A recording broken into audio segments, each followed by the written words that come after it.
It is one of, if not the most famous circuit that the world has to offer here, the world of racing has to offer. It is in the wonderful countryside of Nurburgring, Germany. It is the Nurburgring. It is the full 15.6-mile layout here for the 2.4 hours at the Nurburgring for the Major Series American Sportsman Division. Good evening, everybody. My name is Frank Marchese. Thank you very much for making us a part of your evening alongside me in the booth tonight. He was alongside me for the first 2.4-hour race at Daytona earlier this season, Nate Siefker. Nate, it's been a while. Glad you're back for another one of these endurance races. Pleasure to be back. It's always fun to be a part of these endurance races, especially when they're about 2 hours and 25 minutes tonight. So just a tick over 2.4 hours, but it should be a blast. It absolutely will be, and there is a lot to go over going into tonight's race. Now, it's been about a month since we have last seen these guys in action. And because of that, let's take a look really quick here at the standings, the Drivers' Championship standings. We'll also take a look at the team standings as they sit going into this fourth round of the season. And there is a major talking point here just in the standings alone. Jacob Mink has the points lead right now at 45 points. Ethan Osowski and Ozzie Milwane both tied with 43 points in the top three. That will definitely change tonight because one member of that top three is not here tonight. Yeah, and when you're second in the point standings, that is a terrible, terrible thing to have happen to you because that basically kind of just throws away your entire season at that point. So Ozlowski, he's got some work to do the rest of the season if he wants to be able to put up a fight in this championship. Yeah, and that is Ethan Osowski will not be here tonight because of a penalty point limit that he has reached. So now Osowski forced to sit out of this race here tonight, which is a shame because he had won the GT class at the Daytona 2.4 and was one of the big time favorites going in here tonight in the GT4s as we go through the remainder of the drivers' standings here tonight. With this track being so long, we're only expecting about 16, 17 laps here tonight from these guys. So it's going to be, it's a long race, not many laps, but with 160 plus corners around here, there is certainly a lot that could go wrong in a hurry. Yeah, and that's a lot of corners that you have to memorize through this lap. Like you said, 170 plus corners around this place. So that's another thing with these endurance races. You get a lot of time to go through these corners. You're only going to do this about maybe 20 laps at the most tonight. So that's going to be a major factor trying to maximize your learning throughout this race. Yeah, absolutely. And we are getting towards the start of this race here. We're only a couple of minutes left in this qualifying session. Now, they did an hour-long qualifying session to start this race here tonight because this is such a long racetrack. Current pole sitter right now is Bryson Schutte, who had a very good run last time out in the Musket 250. Had a very good showing there, trying to build off of that. He currently has an 8.42 second advantage over Nathan Medina here with about 2 minutes to go in this qualifying session. Yeah, I mean, that's a pretty sizable gap, especially over 8 second lap time. But Justin Garrick, he did a great lap as well. He's over 5 seconds clear in that GT4 class as well. So, if you're the leader, you got, a couple seconds in the bag, but it's also 8 to 9 minute lap times here as well. So that will also have a factor. The gaps look massive, but in reality, they're really not that bad. No, and with such a huge lap around here, it is incredibly easy to make up that time. Now, one of the things we are going to be watching out for is on the top of the timesheet there that you're seeing go by your screen. The drivers in gold are drivers that are in the Porsche 911 GT3 Cup class. The drivers that are in blue are in the GT4 class, and the drivers that are in green are going to be in the Audi class, the Audi touring car. So you'll be seeing those guys circulate through the screen as the race goes on. Now, these are three very different styles of car here. Well, they're all GT cars, they're all touring cars, but these cars do have different strengths when you go around this racetrack. Yeah, of course, the Porsche 911 is a fantastic car, the most popular racing car actually in the world, believe it or not. So a lot of people get used to that car. We have the GT4s as well that are going to be just slightly off the pace of that. And then we have front-wheel drive cars as well with the Audi TCR. So three different disciplines of driving here with these cars. And it makes life pretty entertaining, especially in a multi-class race like this. I do apologize here. It's gonna take me just 1 second. I'm trying to get. I'm noticing that there are some drivers that showed up late before I could get all of this stuff in and done the way I needed it to be here in order for everything to be right off the get-go.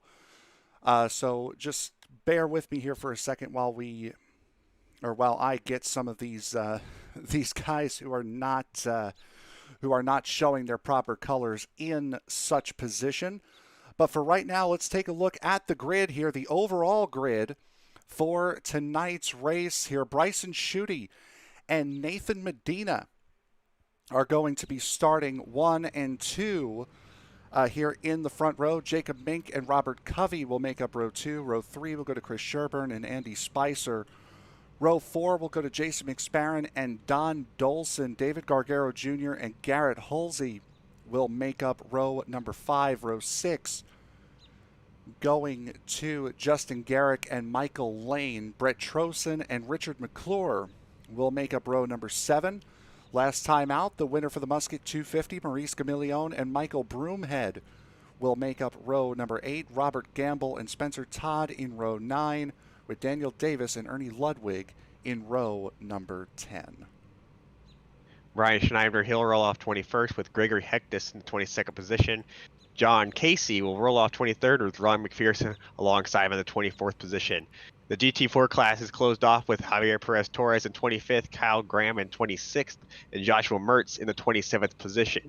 The beginning of the Audi TCR ends with Brian Hallock and Ozzie Mulligan alongside with Joey Haynes in the 30th position. Joseph Holman, he'll roll off 31st with Robert Deloach in the 32nd position. Roger Shank, he'll roll off in 33rd with Timothy Klaus alongside of him in the 34th position. Greg McGurney, he'll roll off 35th tonight with Stephen Polson being the last of the qualifiers. He'll roll off 36th. Chris Branson, Matt Gilder, and David Sharp, they'll roll off 37th, 38th, and 39th respectively in the field tonight. And those guys, we will be, I know Sharp will not be color-coded just yet. I know there are going to be a couple of guys that are not color-coded yet.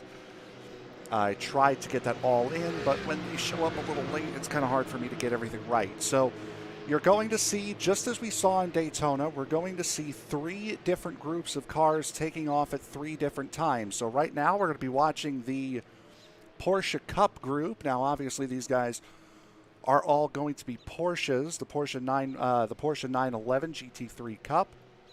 The GT4 class will be made up of the Porsche Cayman, the brand new McLaren 514, I believe, or 714, and the new BMW M4, and the touring car class will be the Audi touring car. So let's get this thing started here tonight. Pace car is off, green flag is in the air. We are ready for racing here for 2.4 hours here at the Nurburgring. That's a pretty good start by Schutt there, and he's going to stay to the middle of the road, trying to make the hit wide enough there, but good start overall there for Medina. Oh, look at this. I believe that is Medina around coming out of turn number 1. Let's go back a little bit further now. This is the start of the GT4 race as Justin Garrick gets well clear of the rest of the field. I believe that's Michael Broomhead. It is in the first of the McLarens getting around Richard McClure,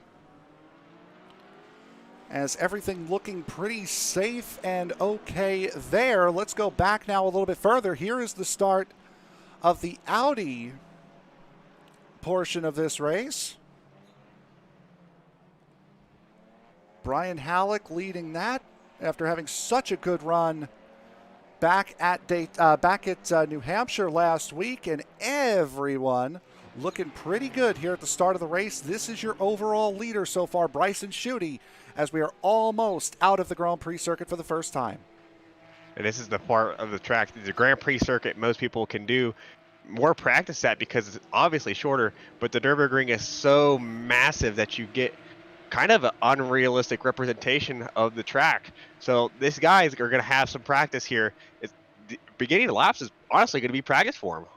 Yep, that is Jason McSparron allowing Nathan Medina in the 6 back by. We go through the fast chicane, and instead of making the hard right-hand turn to stay on the Grand Prix circuit, we make a long sweeping left to get onto what is going to be the difficult portion of this circuit here tonight. It is the big Nürburgring Nordschleife, a big 14-mile long stretch of road that is known as one of the most famous spots in auto racing, as Medina getting through his teammate Gargaro. And we talk about this place being so big and so massive. There are so many places to make mistakes around this racetrack. Proof to form on that. Oh, that's I believe that's Spencer Todd around in the 318. It's one of the McLarens, one of the GT cars in the field here tonight. GT4 class is just about through, and it is. Oh, almost had contact with Brian Halleck there in the leading Audi. But that's what I was just about to mention. It is such a long racetrack, so many places to make a mistake, so many opportunities to make a mistake. They ran a practice race here last week, a 1-hour-long practice race. Of the 36 drivers that started, only 16 were able to finish the hour.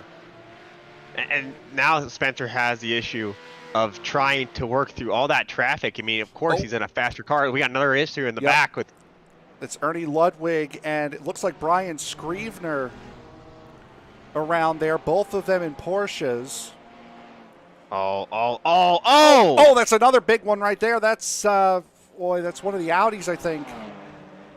Oh! Or was that Somebody just went to the moon. We're trying to go back and see here. Might have been, I'm seeing here, Daniel Davis might have been one of them. There's Davis getting through in his, that's the McLaren. He had damage. This is the problem with this being such a long racetrack. This is Chris Branson coming through. Oh, that was Branson that hit hard in one of the Audis. And then I think right after that is what you were talking about there. As, boy, a lot of guys in trouble already here. We'll try to get as good a looks as we can as this stuff happens. And naturally, with this being such a big racetrack, we are going to miss some stuff. As I think Kyle Graham now has had a problem in the number 71. He has. Take a look at this. Is Graham here. Coming up the top of the hill. He's already had a problem somewhere. And he's going to pull over and stop and then just take it back to the pits. Boy, so a wild start already. Let's get back up to the top here. This is Bryson Schutte running by himself. Jacob Mink now has taken over the second position. And another possible incident in GT. This is Joshua Mertz.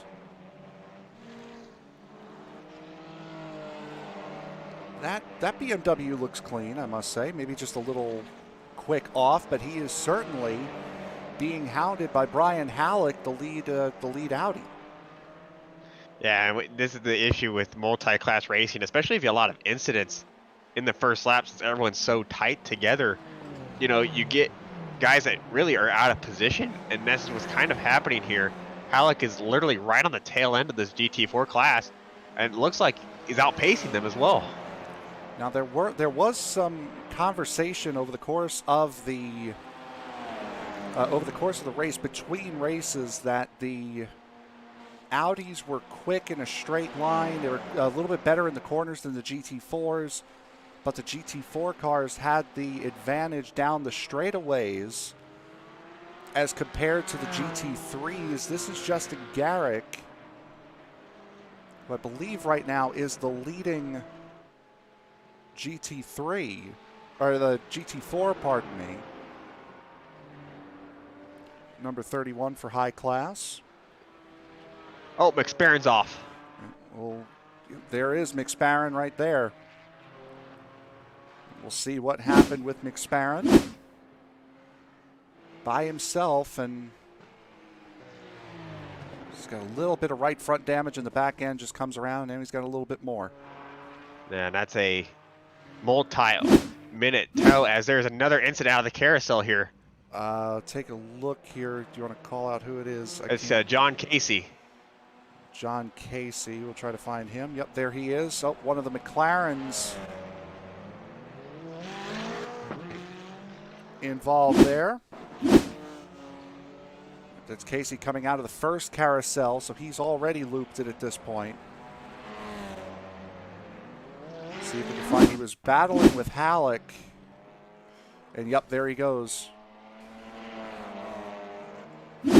Right around coming out of the first carousel. That's so easy to do there, because that's a massive transition from that much banking over to zero banking at that point too. So you really just kind of try to do what you can there to not upset the car. Of the drivers who, sorry, pardon me. I was about to say the Porsche car is already finishing the lap here. They're already on the long back straightaway. There's the 24. That is Andy Spicer for Forge. He's had an off here somewhere, and you're right. There's Bryson Schutte coming around. A rather clean run through the first lap, up the hill. And instead of making the tight right to stay on the Nordschleife, after this little set of corners here, straight on into the long hairpin down at Grand Prix Turn 1. Be interesting to see how quick his time was compared to his qualifying time. Only 2 seconds off, actually, which is an impressive feat in itself, especially with how long the lap is here. So that's really good to see that he's right on the pace there from what we saw in qualifying. It'll be interesting to see. And we have a great race here between Sherburne and Medina. Yep, this is Medina trying to gain as much time back as he possibly can. He started in second, lost that time spinning out of the hairpin in turn 1. Now again, this is the shorter hairpin, the shorter version of turn 1. Typically you would have taken a couple of corners more, as I believe Robert Gamble, there's Gamble in the 48, Porsche Carrera, or Cayman, pardon me. And very lucky Michael Broomhead wasn't involved in that. That was a big off, and that's all because the weight transfer there. You try to take more speed than you think, and I think he just overestimated it. Almost ran over Maurice Gamillion in the McLaren, and then Michael Broomhead had to take evasive action as well. We'll take a look at this on board of Broomhead. And what you can see out of the McLaren, there he is off the road, come back, and yep, there you go. See, it is a very quick and very bumpy ride here, as the top three Audis have done a very good job at staying with each other. Brian Halleck, Ozzie Milwane, and Javier Torres in the top three here, and that's Joshua Mertz in the GT4 Porsche trying to get around these guys. Yeah, so the GT3, as well, not quite the GT3, just the Porsche Cup is basically what they're called. They've separated themselves now from the GT4s quite nicely, so just in case if one of them does have an incident, they're going to be basically spread out enough so they're not going to get trapped behind this GT4 traffic. So that's good news for them. And GT4s are not out of the water yet with these TCRs. But give them one more lap. I think they'll be free and be able to, if they do have an incident, not to be trapped. This is Broomhead and Gamillion. Here again, Gamillion winning last time out in the Musket 250 at New Hampshire. Michael Broomhead had a very solid run at Daytona. If you remember before, I believe it was a mistake on pit exit for Broomhead that damaged his car and put him back as they get set to go back onto the Nordschleife. So these two guys are about the closest battle so far in the GT class, as Ozzie Milwane and Brian Halleck still sitting line astern.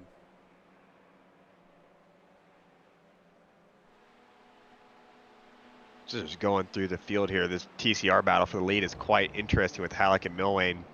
I mean, they are literally neck and neck with each other, and they're very equal. I've been watching them for about half a lap here on the Grand Prix circuit. They were very close performance-wise throughout the entire lap. They are still very, very close here. Now, there is no... The only disparity as far as straight line speed goes here tonight is that the GT4s appear to have a little bit more straight line speed than the rest of the field. The GT3s, what set them apart, the Porsche 911s, is the ability to get through the corners. And I think from what I've also been hearing, the Audis are a little bit better at getting through the corners than the GT4s. So the GT4s have the straight line advantage. Pretty much everywhere else goes to the other cars. And of course the Audis quite painfully slow in a straight line as compared to the other two classes. Absolutely. So it'll be interesting to see if Torres and one of the fastest sequences on the Nurburgring can get by these two TCR leaders here. Looking a little bit more difficult than I thought it would be. It is so hard to pass here because this track is so narrow, as Javier Torres just trying to get around the top two drivers in the Audi class, trying to be as respectful as possible. Now it is for position, those guys,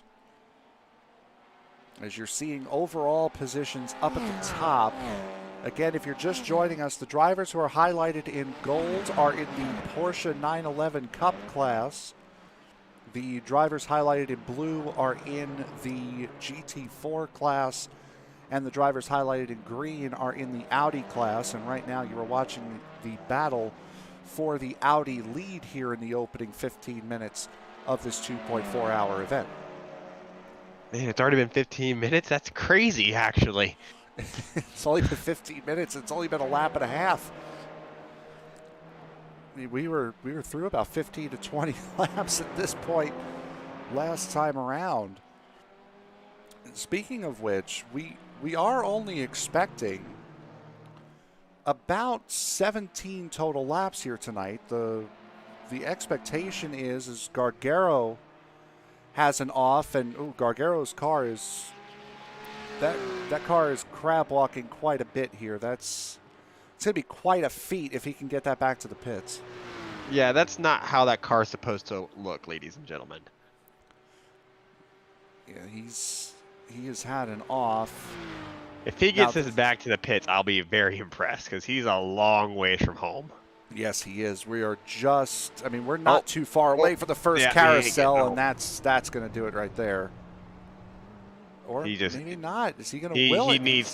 He needs to call this. He just needs to park it. But I mean, I'll give him credit. He's being resilient. He absolutely is. And again, this is, I think, Joshua Mertz is having another big problem here. Joshua Mertz, there he is in his BMW. He's riding alone here. See what happens with him. He's going to get a little too much rear brake in it, and that's a hard hit going down. That's through the town. Am I mistaken there? I believe you're correct. try to go back and see Gargaro's progress. He's just going through the carousel now. Boy, and that is an unfortunate ride through that carousel. That carousel's bumpy as it is. He just made it worse. Oh, he's still fighting it. We're on board with him right now. He's almost towards YouTube corner here. He's got a couple of corners left. So if there's a YouTuber out there, they're gonna get some excellent footage of a crab walking Porsche here. There's Broomhead and Chameleon around Gargaro right now. Let's take a look. Jacob Mink, current points leader right now, has had an off as well. See what happened with Mink. This is overall second place here. Just a little too much slide. Boy, that's a very light hit on, well, the second one wasn't as light. It's a very light hit on the front end for how much speed he was carrying going through that. He got away with that one a lot better than most people would, because like you just said, that rear hit was pretty significant. So his top end speed will be down, and that's hurting him right where he's at now on the long run back to the Grand Prix circuit, of course. 17, almost an 18-second gap up to Bryson Schutte, who currently holds the overall lead. You can see the damage on the rear wing, on the right side of that rear wing for Jacob Mink. Nathan Medina is closing in behind him. Gap between Mink and Medina now is just closed to under 6 seconds between the two, and that is your overall podium. Right now, you're leading, I believe you're leading GT. No, that's not it. You're leading GT4 is Justin Garrick.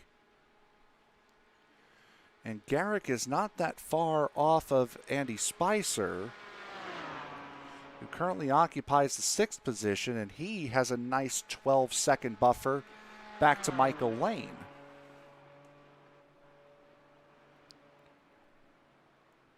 So is Justin Garrick, Michael Lane, and Brett Trosen, and these two look as though they are going to be locked in battle pretty soon, as Trosen just a little bit quicker this time around as compared to Michael Lane. It's interesting you brought up how there's 6 currently on track in the 911 class at the moment. Realistically, there's a possibility that we might see a GT4 on the podium if we have enough, retirements in that 911 class, because it has deplenished quite significantly in these 2 laps we've done. Overall, again, you're seeing the overall standings up on the top. You're not seeing them split by class. Overall, right now, the top 6 are the Porsche Cup cars. And then beyond that is a nice little sea of GT4s, as you would expect. Richard McClure, the 84, there he is for Dog Bear in the 84. It's about 7.5 seconds adrift from Brett Trosen, as I think Robert Covey might have just dipped the wheels off. And let's give a shout out to Guerrero here, because he is about to complete this lap. It was a struggle, but he's going to complete it. So good job for David Gargaro Jr. as he has gotten onto the main straightaway into the pit lane, and it looks, now that car is still whacked out a little bit. Just needs to whack it the other way. Just hit the wall hard enough going the other way. He should be all right. So David Gargaro Jr. wins the Will of the People award here tonight already.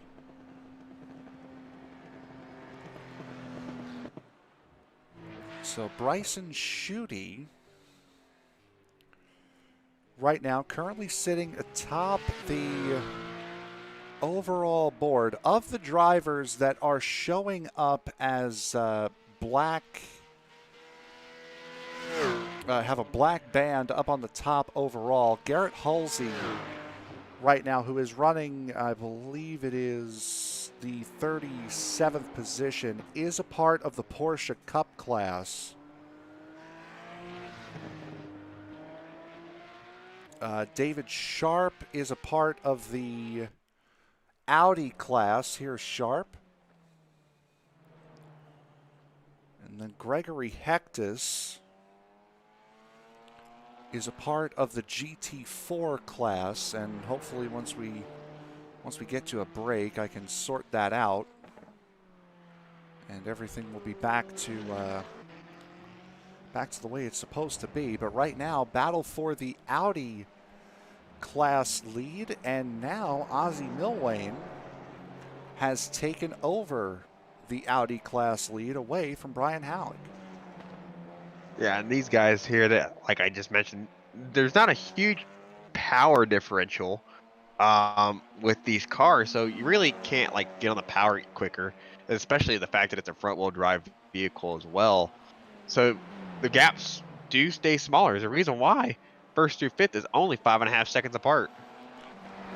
Take a look at the pass here. This is for the race lead, going down the long straightaway of the Nordschleife, now heading back up the hill and going into the braking zone at the top of the hill with the help of the draft and a little bit of courage. Ozzie Milwane is going to get the race lead here. Wow, they got close. They actually did make contact at Milwane jumping up over the curb. So great. That was a lot more courage than it had looked going up that straightaway. That's a very prime place to overtake here, though. So if you got to get it done, you might as well just get it done there. So good work for him to get past there.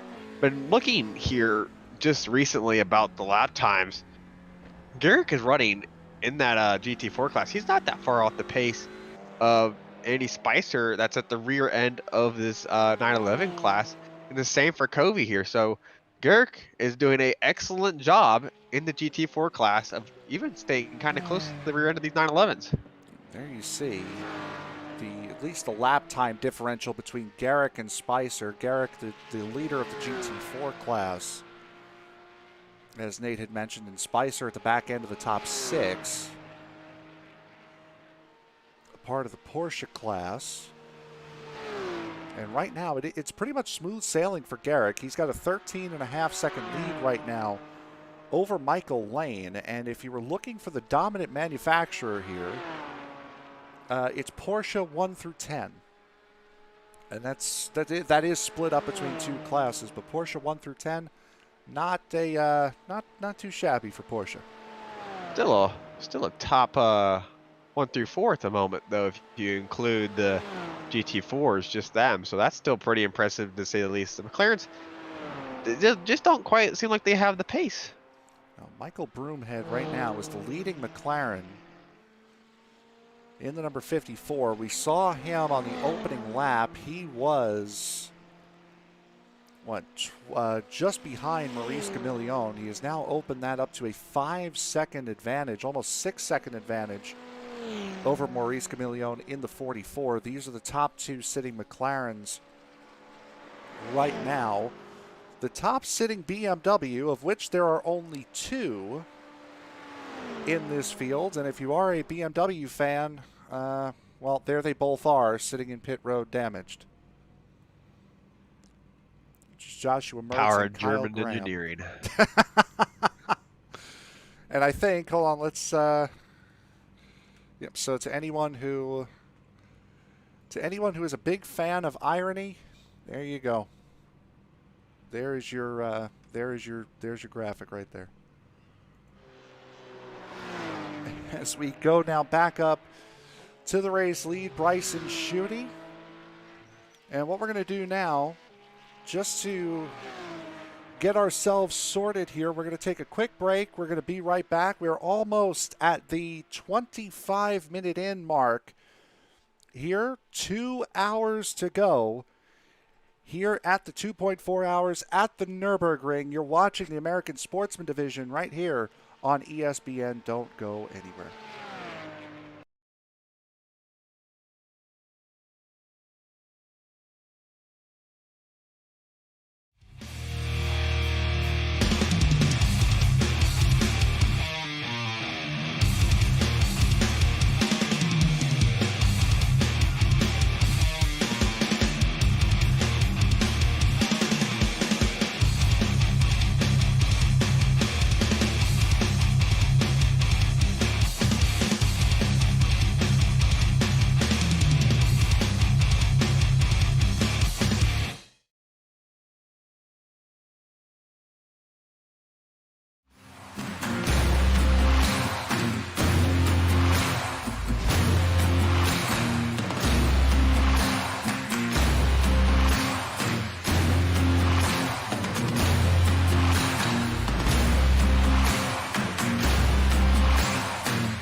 You are watching the Majors Series, the 2.4 hours from the Nurburgring, and you are watching a battle taking place inside of the GT4 class. That is Javier Torres getting around Gregory Hectus there in the 187 McLaren. So these guys battling deep inside of the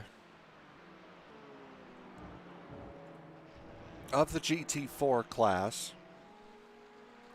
Back, I believe this is for, 7th and 8th in the GT4 class. Torres just taking over that 7th position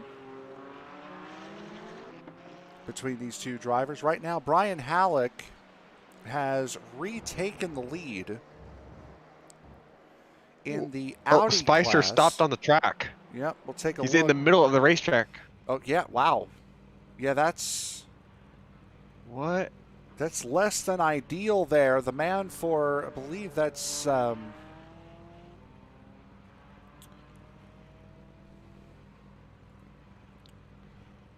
see what bloody team He just that stopped. is. Yeah, he is. And that's not something, the man for high-class racing, that's, I can tell you right now, that's not a high-class move. Oh. He's moving the wheel. Spicer is moving the wheel inside of that car, so he might have an equipment failure. You gotta just tow at that point. There he goes. Yeah, he has. He has now. Let's take a look and see what had happened to Spicer. He's coming up the hill. And the brakes just jammed on. Let's ride on board with him and see if we can hear if the car dies. Again, this is the big run uphill.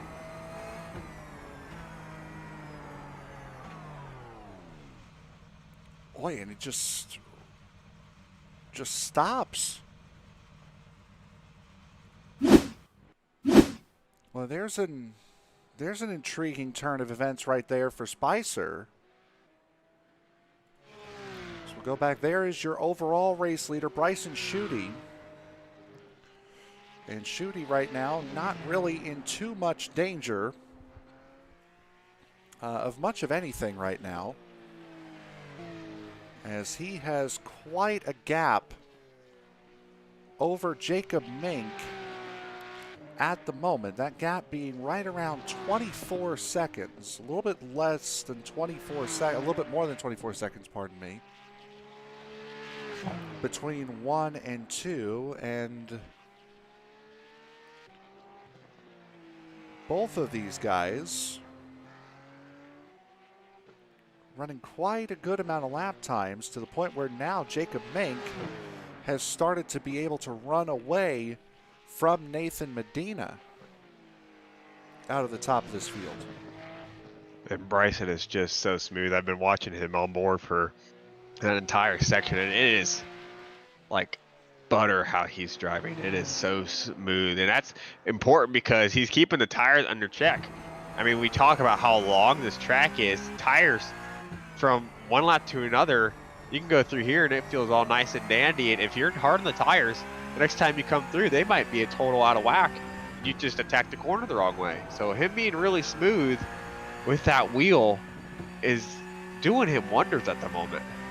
Riding on board with him right now, and it certainly does help that you don't have to worry about battling anybody, as he's coming onto the long back straightaway here to complete what would be lap number 3, about to start lap number 4 here. And for these Porsches, the Porsche Cups at least, these guys are on about a 7 or 8 lap fuel load here. And again, 7 or 8 laps, it may not seem like a lot, but when it's a racetrack that's that's 16 miles long, or nearly 16 miles long, it certainly burns away at the fuel. We're only expecting to get about 17 laps out of these Porsche Cup cars here tonight. So this is a short race in lap time, but quite a long race in every other metric. Yeah, you say 2.4 hours and you're like, oh, that's a terribly long race. And then you say, oh, it only takes 20 laps. And you kind of got to put yourself in a mentality of, oh, this race is going to go quick. It's only 20 laps. But you just got to tell your mind to shut off and say, hey, the laps aren't 8.5 to 9 minutes long, though. You just got to go for it. We're seeing Greg McEnany, who's going rather gingerly right now through this part of the course, going down into the town. As McEnany had an off. There he goes sliding off, doesn't hit anything in that 350. We picked it up right after he had that off, and now coming up and out of the town is Robert DeLoche in the 235, has Spencer Todd in the GT McLaren behind him. It's a battle for 23rd overall. And for the Audi class, it would be 6th position right now that DeLoche currently occupies. This battle in the TCR class, though, is a excellent one. Halleck is just kind of just doing what he can to thought off Ozzie Milwain at the moment, because it's only half a second, and then Joey Haynes right behind, only 2 seconds off of those two as well.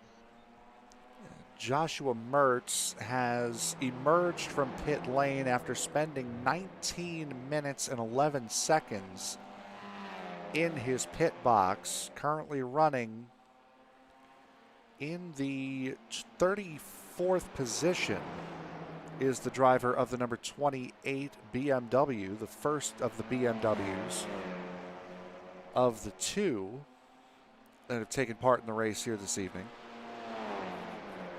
As you're watching the lead for the Audi class, the lead battle for the Audi class, Brian Halleck and Ozzie Milwain have been connected at the hip all race long.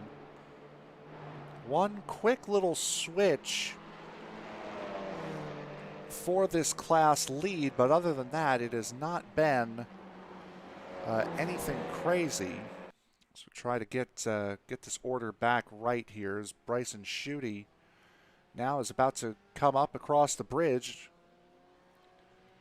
There he is, right, or that's Mertz.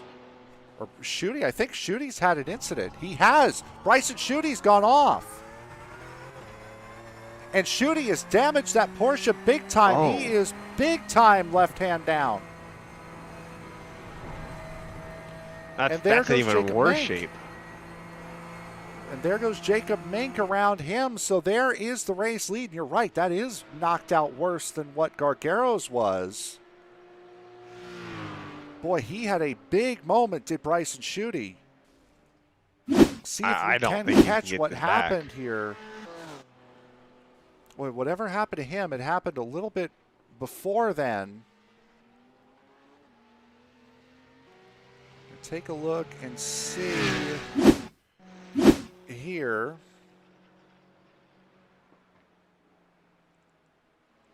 I think he has. Oh, there is Schutte right there. Try to go back a little bit further here and see what had happened to the former overall leader of this race, and I'm not sure if iRacing is going to be kind enough to allow us to see what happened to Bryson, but this is just outside of where he went off here. That is just outside of that very first section. If you were to drive just the Nordschleife, it's right outside that first section of the Nordschleife, and takes another big hit there. Yeah, and that's a section too where the car, you have to have it properly balanced. And I was kind of just mentioning how that's an area where you need the tires underneath of you. So if he did manage to heat the tires up too much, that's a very easy place to just loop it at. So now here is your current leader, Jacob Mink. Mink currently holding a 17.5 second lead over Nathan Medina. And Mink not only is your points leader going into tonight, but he does hold a race win. That was back at Long Beach in the 79 Lotus. So we have seen Mink have success on a road course. This being our third road course and just the fifth race of the season. So Mink, certainly if he could keep the car on the racetrack, he might be in prime position here.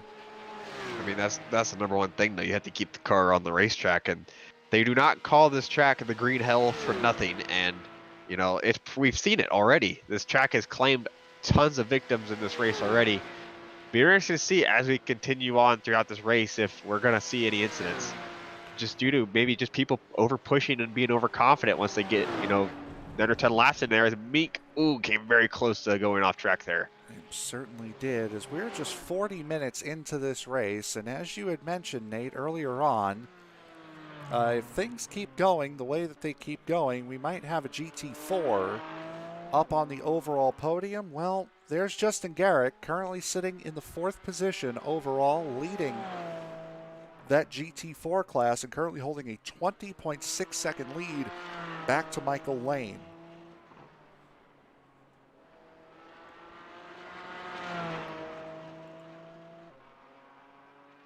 As there you see how that gap has grown. It's been quite a steady increase from the word go from Garrick, pardon me, to back to Michael Lane.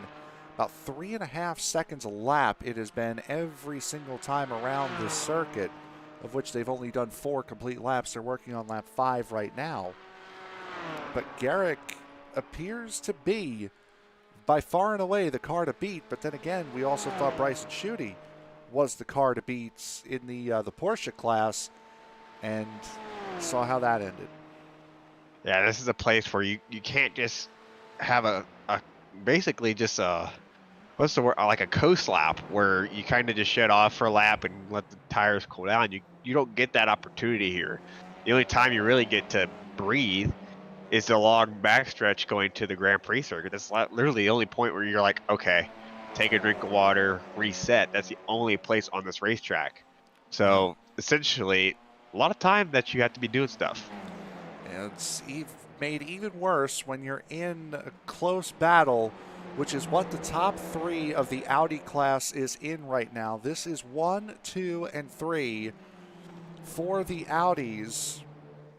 Here is Brian Halleck, Ozzie Milwane, and Joey Haynes battle 1, 2, and 3 in class for these guys. This is for 14th, 15th, and 16th overall, but it's the class win that you're looking for. And in this battle, Ozzie Milwane won the slow class, or the what would have been the GTE class, or the GT3 class at the Daytona 2.4, while Joey Haynes won the prototype class in the 2.4 at Daytona. Brian Halleck, the only one of this group that has not gotten a win yet, and the 2 behind him have done it in 2 different classes.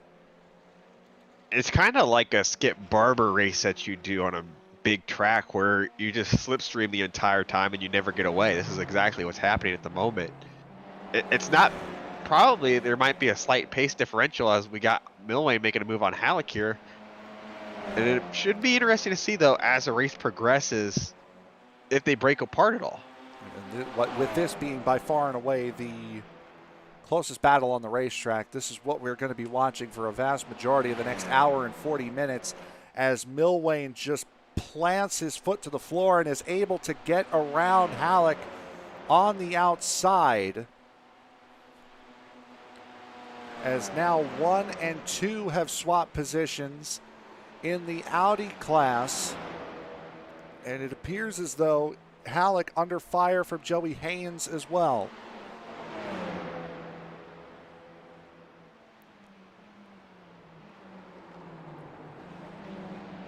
Up the hill, this is getting towards the first carousel. It's Michael Broomhead behind these 3. And into the carousel these guys go for the 5th time. And it would appear as though Nathan Medina has come into pit road. And I think this would be for a pit stop because I can't see anything wrong necessarily, at least from the camera angle that we have. Let's go on roll bar. Yep, that is a standard pit stop for Nathan Medina. So Medina in and out in third. That's basically a free pit stop to him. He's got 0 traffic he'll deal with. It's just his opportunity to be by himself and just do hot laps, basically. So that's kind of a smart idea for Medina to do that, just because we already know that it's probably going to be a 2-stop for these guys. I will I'll bite my tongue on that because Chris Sherburne was behind him, so in second, out third for Medina. Sherburne now getting to the end of the Grand Prix circuit. Jacob Mink currently sitting 26 seconds ahead. And this is the section that we were talking about right around this part of the racetrack, as a matter of fact, is where it would have been right at the bottom here, this last left here, right, or actually, no. See, this is the part with the Nurburgring. It's so much of the track looks similar. It'd be right here is where Bryson Schutte had gone off. And you could just see going into that section of racetrack just how difficult it is to get sorted. Car balance has to be on point through there, as Mink is totally sending it around the racetrack. You think with, we're only 45 minutes in, it's a long race to go yet. I think, I'd just kind of conserve. I mean, he's in a really good spot, almost 30 seconds in the lead. You're right, almost 30 seconds, and you just see how precise. You talk about car balance. You have to be so precise through all of this racetrack. Again, there's over 160 corners on this full layout. It's a part of the track where you talk about it so much. It requires 1,010% of your attention. You can just see how much that car wiggles. If you're not paying attention for 1 second and that car jumps like that, game over. That's why there's so many YouTube videos of, the Nurburgring over like 340 days of the year is open to anyone who wants to pay to be on it. So you get all these YouTubers, people coming out to drive the racetrack that have 0 racing experience. That's the thing that catches them out, is the car balance, because they never push their cars. And they over push it, and they do that exact thing. They just overestimate the balance of the car, whether it's understeer because they just don't brake enough because they don't understand their car, or oversteer because they let it get unbalanced. That's the reason why you see a lot of incidents here at the Nürburgring, not from racing drivers per se, but from just normal, everyday people like you and me. See the time difference up there at the top of the last lap run by these top guys, as we're seeing, I believe this is Spencer Todd coming down to complete what would be lap number 5 for him. Ernie Ludwig in pit road in one of the Porsches. Joey Haynes has dispatched of Brian Halleck, and honestly, I don't see Halleck anywhere, as a matter of fact. Let's take a look and see. He's in the pits. It's showing that he had jumped to the pits. Let's take a look and see what happened to cause Brian Halleck to be in the position that he's in right now. If we can, if iRacing would be so kind.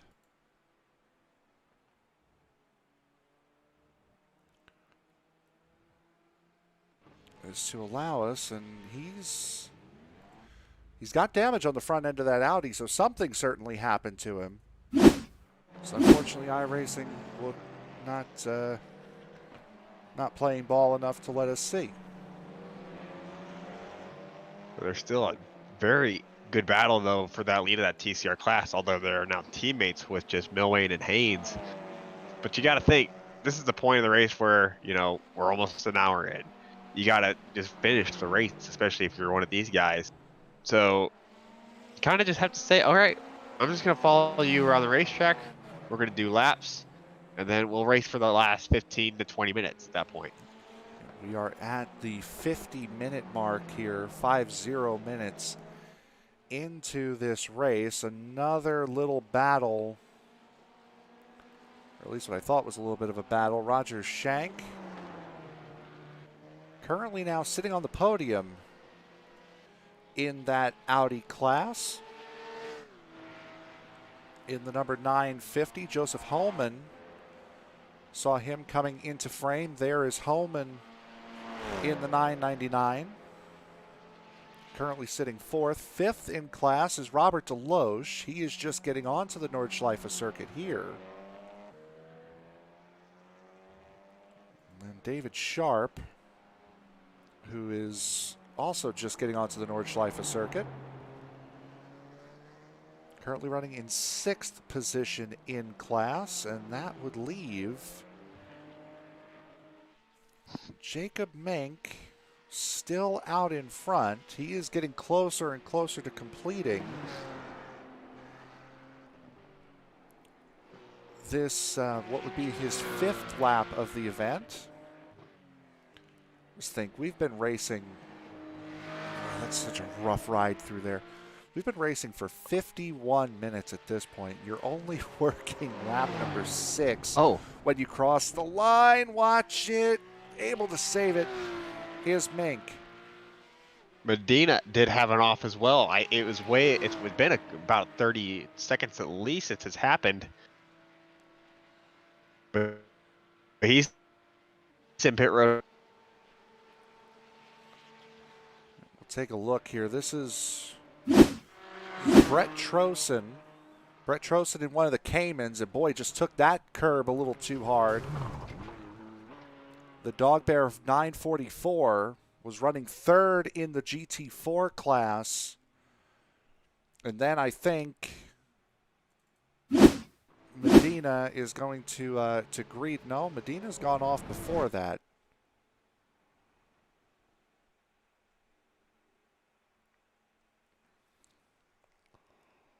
We'll see. See all what we can see. Now there's Medina. He's damaged there.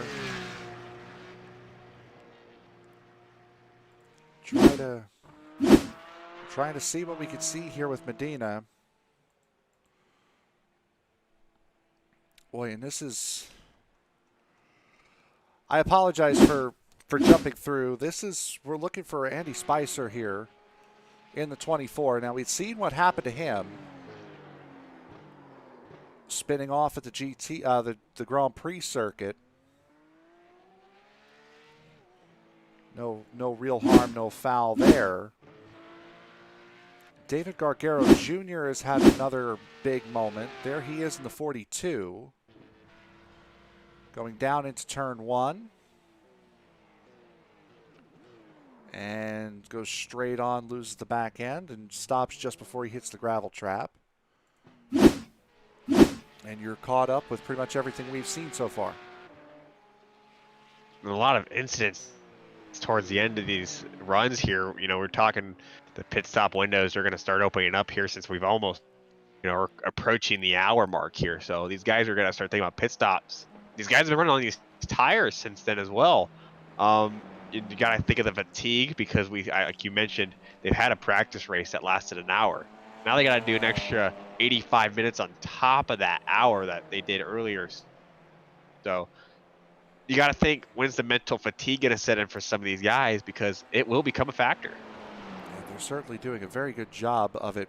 As I had mentioned, they had done that hour race, and there were 36 drivers that took part in that hour-long race. There's 39 here tonight. Of the 36 drivers that started that race, only 16 of them were able to cross the line and finish. So they've hit the 54-minute mark, and from what I can see, there's still a good at least 33 drivers circulating this racetrack right now. As unfortunately, my timing and scoring is finding it quite a task to keep up with this group. As there is Jacob Mink, and there is also David Gargaro Jr. trying to get one of his laps back.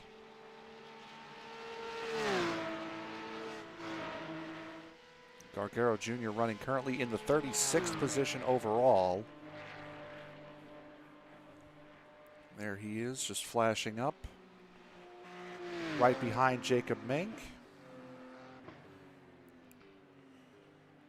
As we'll take a look now, there's a massive crash. There's Robert Gambill's upside down. Oh, yep, there he is in the 48. Well, that was Robert Gamble. There he is. And we'll see what happened to the number 48, hopefully right now. I tell you what, there he is right there. Looked like he just speared off the track, and with how hard he hit the wall, it threw him upside down. Yeah, that's how it appears on my end. I caught that late, but I caught it just late enough to know that it's a very fast section to go off in, and you definitely don't want to. Again, I do apologize for the quality of the replays here tonight, and I can only show you what I can see, and I promise I'm not hiding anything from you. As we now check in on another driver that is battling and is currently sitting battling the Nurburgring, I should say, and sitting quite comfortably up at the front of his class. That is the 31 of Justin Garrick. And as you had mentioned, Nate, we are an hour into this race essentially, and we have a GT4 on the overall podium. And that would be pretty impressive to say the least. I mean, he's done fantastic work in this phase of the race. I mean, his lap times are very consistent. Actually, if you look at his lap times, he's really within 2 seconds from his worst full lap to his best lap. So that's very consistent, and that's why he is leading this class.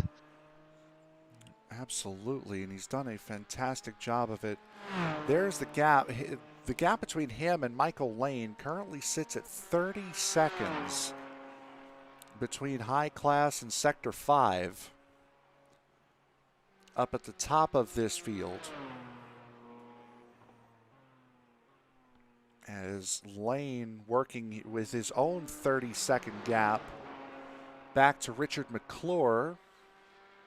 See him in the 84, currently sitting third place in class, 5th overall. And Robert Covey, right now with the issue to the 6 of Nathan Medina, currently sitting 6th overall, but 3rd in class for the Porsche Cups. So a nice little run there for the 72 of Covey. And that's another Porsche Cup sitting right behind him, and that is Garrett Hughesley, who's currently sitting in the 37th position after having a couple of incidents already on his own.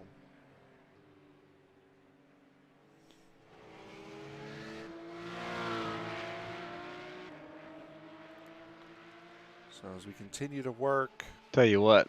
Right. I was about to say the most beautiful original car in this field has to belong to John Casey, especially with that front end. It looks immaculate to how it started. Let's take a look. That's the 76 of John Casey, one of the McLarens, and he may be missing a trunk lid, but other than that, looking pretty solid. It's just right weight now reduction. 76. Yeah, exactly. See how well he's pulling it from Greg McEnany there in the Audi. There is that 76. He is on the limiter all the way. Man, he just needs more gear in that thing. Let's take a listen. On board this McLaren, and this McLaren was new for season 2 for iRacing. And he's actually bringing it into the pits here.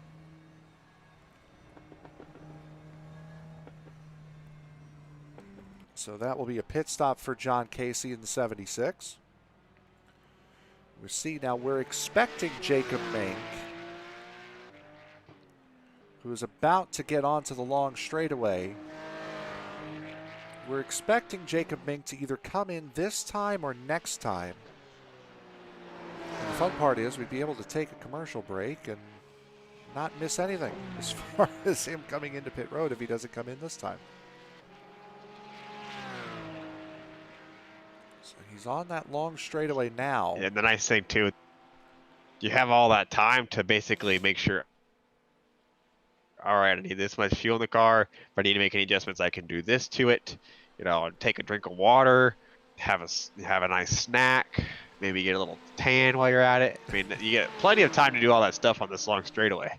It is quite a nice, it's a nice serene bit of road here before you go uphill into this very difficult section here at the back end of the racetrack. Gravity working with you. However, these corners are incredibly tight. And with how much you cool the brakes off going down that long straightaway, it's not an easy task as Jacob Mink is coming into the pit lane now. And he should be able to come in and out ahead of Chris Sherburne, who is 27 seconds behind. He's just about to begin the run up the hill now.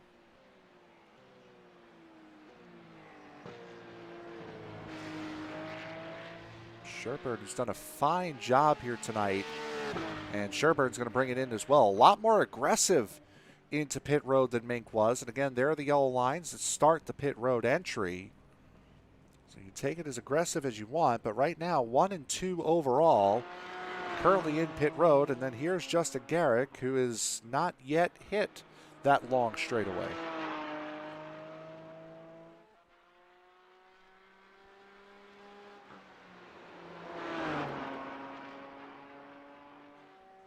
So Sherburne and Mink are in.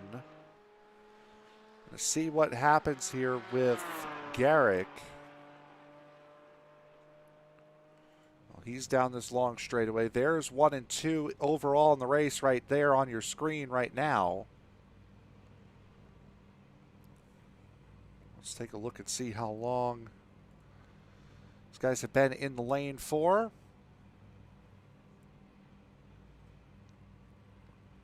See Sherburne now at 58 seconds, just going up on the jacks. There's Mink going down, so 62 seconds stationary in the box for Mink. Let's see if Sherburne can gain any sort of advantage. I would have to think he's going to because of how hard he got into pit road, no? I'd imagine so. I mean, that's pretty aggressive. I'd be yelling at my pit crew to change my tires a little quicker, but, you know, the pit crews on these cars are only 2-man groups. You only have one guy doing the fuel and one guy doing the tires. Time on pit road for the top 2. We'll take a look at that right now. The total pit lane time, well, I guess the graphic isn't going to play nice. 3.5 seconds Mink gained overall on pit lane. Sherburne was able to gain 2.5 seconds in the box. So Mink's pit stop was a minute 2.7. Sherburne's stop was a minute 0.2. Total time in pit lane for Mink was a minute 24.2, and total time in pit lane for Sherburne was a minute 27.9. So even with that aggression going in, still a slower overall pit stop than the race leader. And that's pretty significant, you know, hitting your marks correctly as we got all the GT4s in actually at the moment. Yep. We got Garrick in, who's just now leaving lane as well, is in the box as well, along with Mertz, McClure. But yeah, that's very important to you even to mention that, because his aggressiveness was made it a little bit better, but still it wasn't an advantage for him. Looking at Sherburne right now. This is second place overall. Chris Sherburne. just a moment here. We'll go back to Ozzie Milwane, who currently holds the 14th position and currently holds the race lead for the Audi class. Joey Haynes sits right behind him. And we'll see what happens here, whether or not these guys come into pit road this lap or not, as 1 and 2 in the class. Let's take a look. And these Audis, not easy to drive, especially around this racetrack.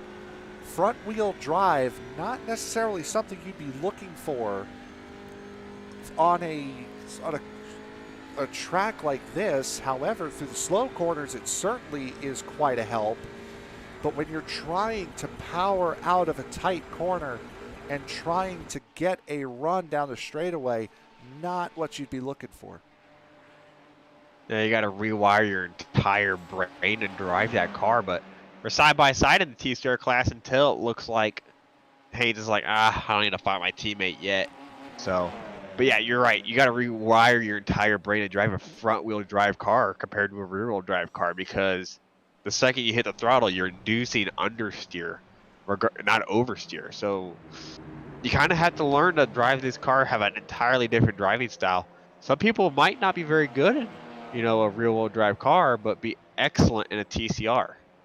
You can put that power down and not have to worry about the back end spinning out on you.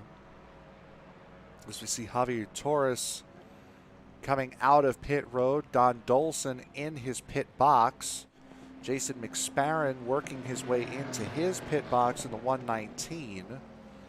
Both of those guys a part of the Cup class. Spencer Todd working his way into the box in his McLaren. And I believe those are the only 3 that are on pit road at the moment. So what we're going to do here, with the leaders having taken pit stops, we will step aside.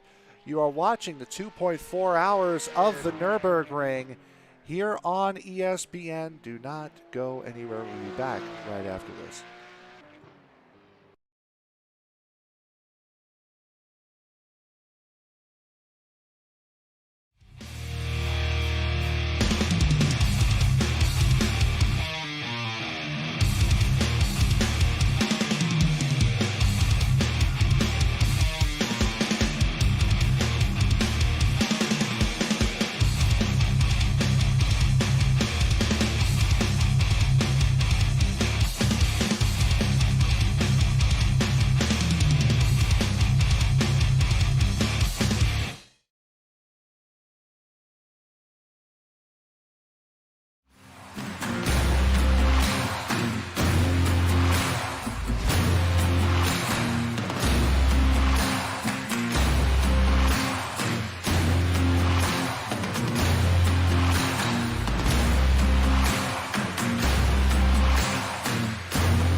Worth noting, it is between 2 drivers for this championship. One, Lubomir Moritz of Positive Sim Racing. One, Paul Ilbrink, of course, Radicals Online. Paul Ilbrink with a storming start. He's had to really work off the challenges.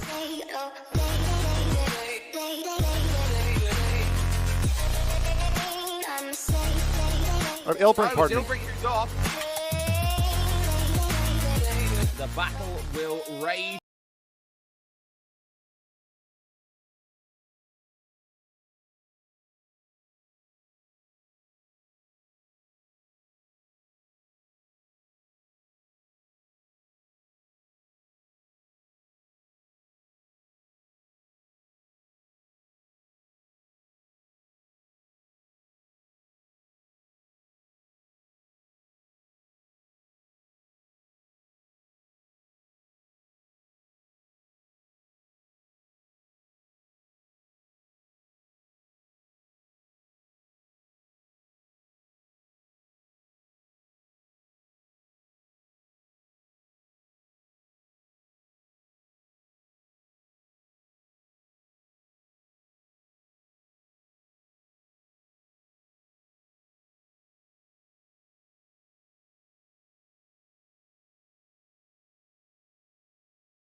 You just saw the overall race leader, Jacob Mink, going around in the carousel.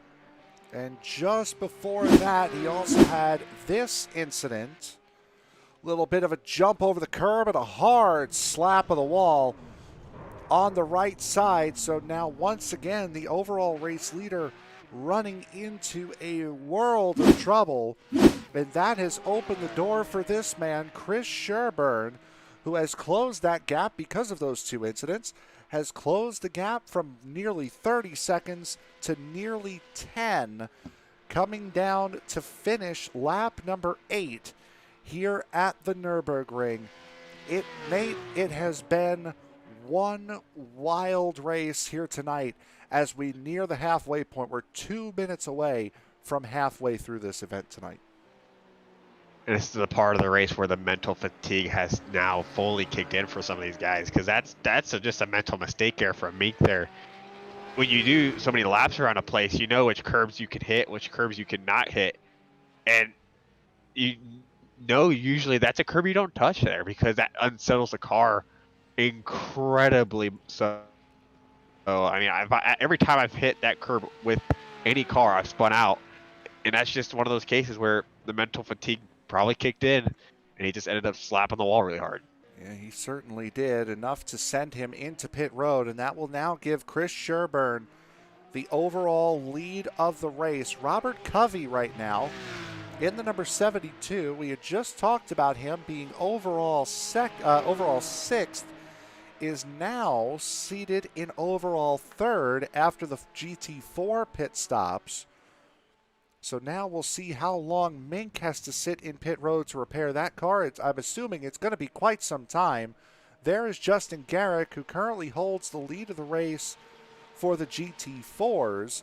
And we were watching before, during the break, the battle for the lead for the for the Audi class.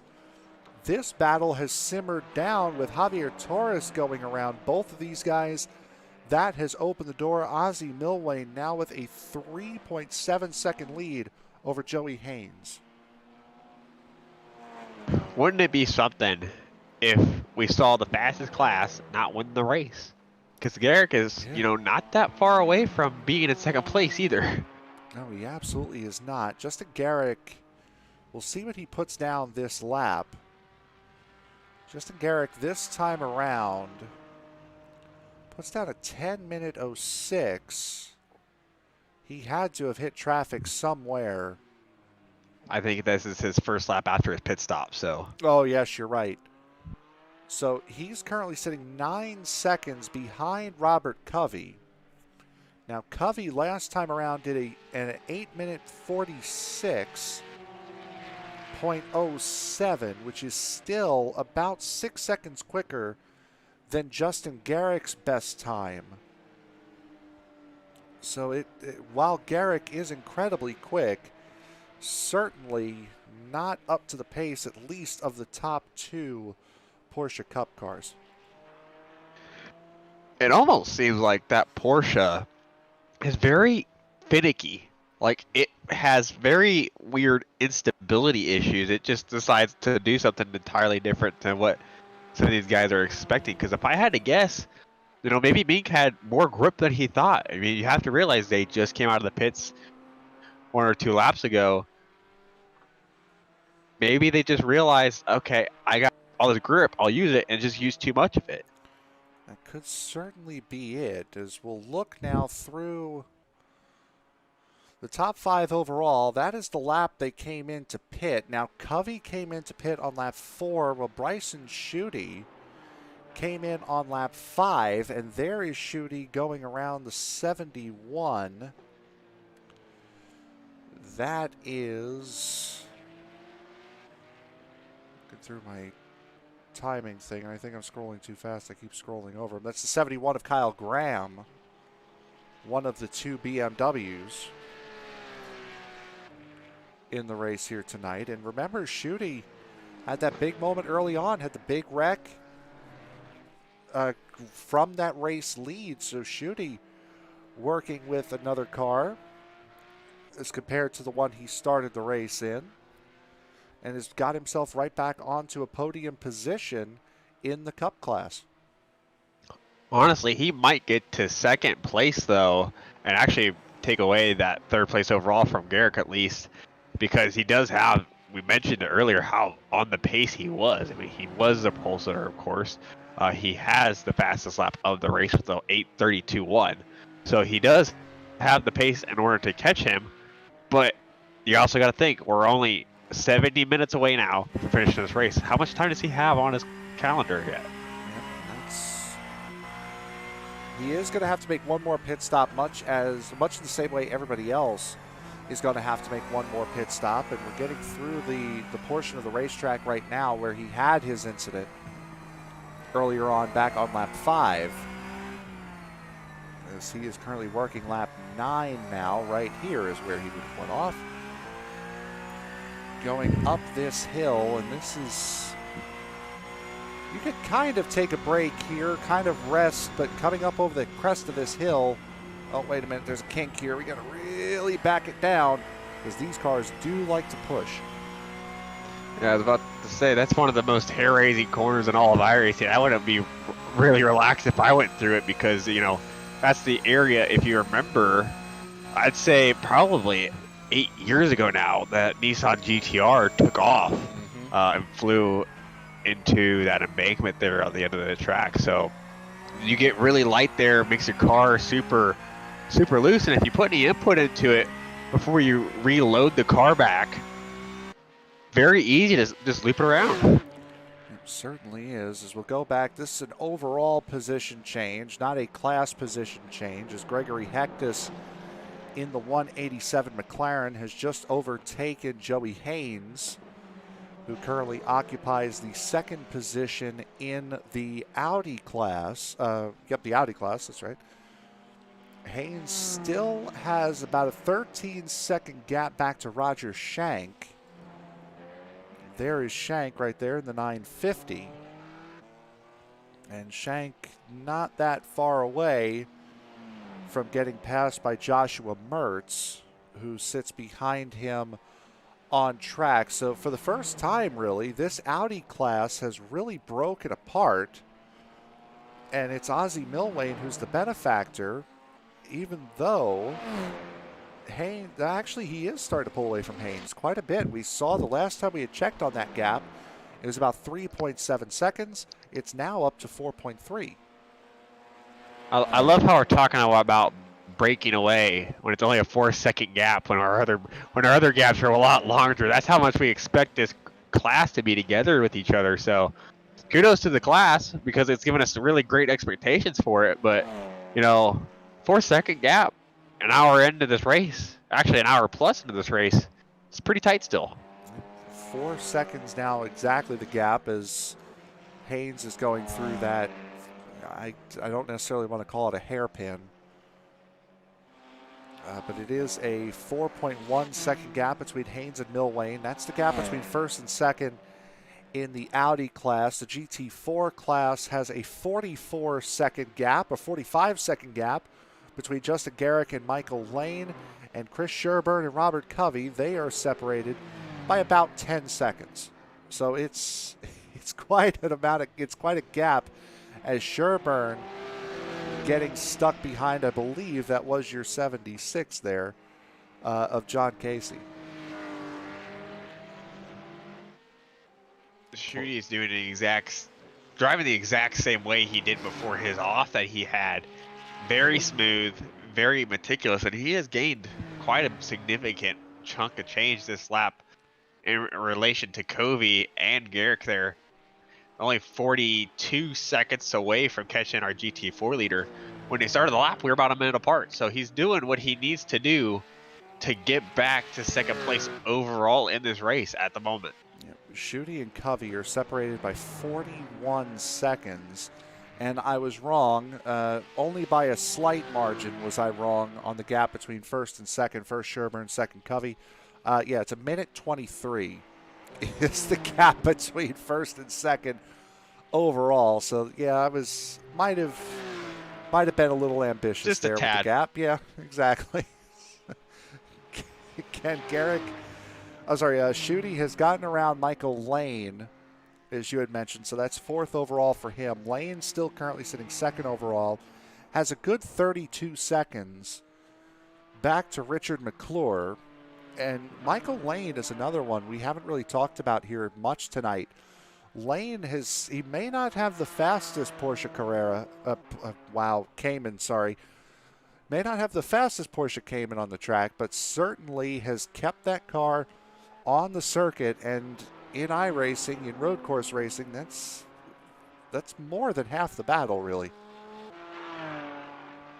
Yeah, this is one of the races where you don't want us to call your name necessarily unless it's at the end of the race, because if we're not calling your name, kind of like how Michael Ames at the moment is, that means you haven't been off yet. That means you don't have any damage. So he's doing what he needs to do at the moment, and he's being, if Garrett makes a mistake, he's in a prime position. He certainly is. Jacob Mink just posted in the chat, pain, and yes, I would certainly agree with that. And from my timing and scoring here, from what that is showing, we still have 29 cars of the 39 that started circulating this racetrack, and I believe it's only the 80 of Timothy Klaus that has not started this race. So right now, of the drivers who are not currently on the racetrack, Jacob Mink is the first of those drivers in 31st, just making sure. Jacob Mink is the first of those drivers in 31st. Robert Gamble, Ronald McPherson, Joshua Mertz, Garrett Halsey, Kyle Graham, Nathan Medina, David Gargaro Jr., and Timothy Klaus. Those are the drivers no longer participating in the event here tonight. Now, Robert Gamble and Ronald McPherson are technically still on pit road in their GT4s. Robert Gamble has been on pit road for 27 minutes at this point, and Ronald McPherson is closing in on 12 minutes down on pit road. We'll take a look a little bit further back. This is Jason McSparren getting around, I believe that was Javier Torres, who, boy, my timing and scoring does not like the longer racetrack, I will say that.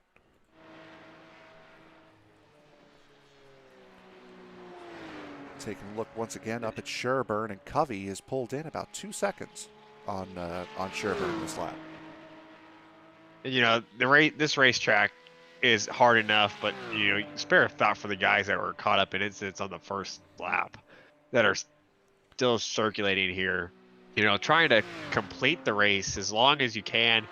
Yes, nobody wants a damaged car for 2 hours in a race, but these guys are completing laps, and they're gaining valuable points in the standings as well. Ernie Ludwig was one of those drivers that was involved in one of the first lap incidents, of which there were plenty to go around. Ludwig currently sitting in the 18th position right now. And the drivers he's battling right now, McSparren currently sitting 5 seconds up the road, and Spencer Todd 11 seconds behind for Ernie Ludwig. So Ernie doing a solid job right now.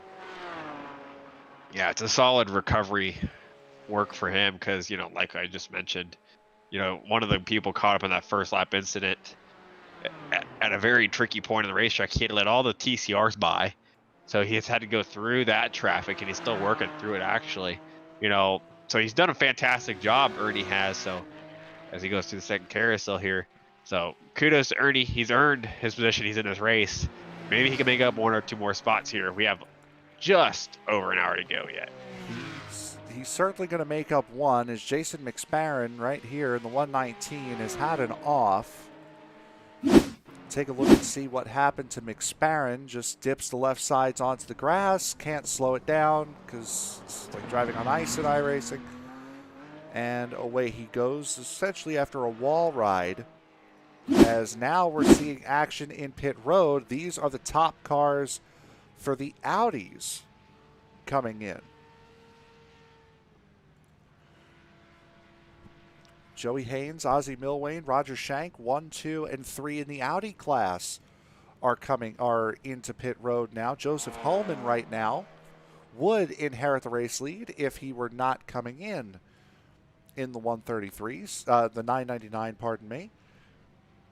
And now 1, 2, 3, and 4 for the Audi class, all in pit road. Rob Deloche is running in 5th right now in the Audi class. He would be the next one to come into pit road. So you can definitely tell how long a fuel stint is in the TCRs because they are all pitting together, so you know when they and how long they can go. Spencer Todd in pit road as well in his McLaren, looking to make possibly his final stop. Maybe could possibly make it on one more stop, or on this final stop. Joey Haynes is down and away in the 338. Going down into turn 1, Ozzie Milwane and Roger Shank out as well. Joseph Holman in pit road. Rob Deloche hitting pit road. Brian Halleck, the early class leader, is now in pit road. So as all of these guys start to make their way into pit lane for the Audis, and I'll tell you, it has been a very different kind of day for Forge Racing. Now, Forge Racing was in a big battle with Evolve last month in the Musket 250. Forge ends up winning that battle, claiming first, second, and third, with Maurice Gamillion taking the win. Daniel Davis and Greg McEnany coming home in third. So it was a Forge sweep of the podium.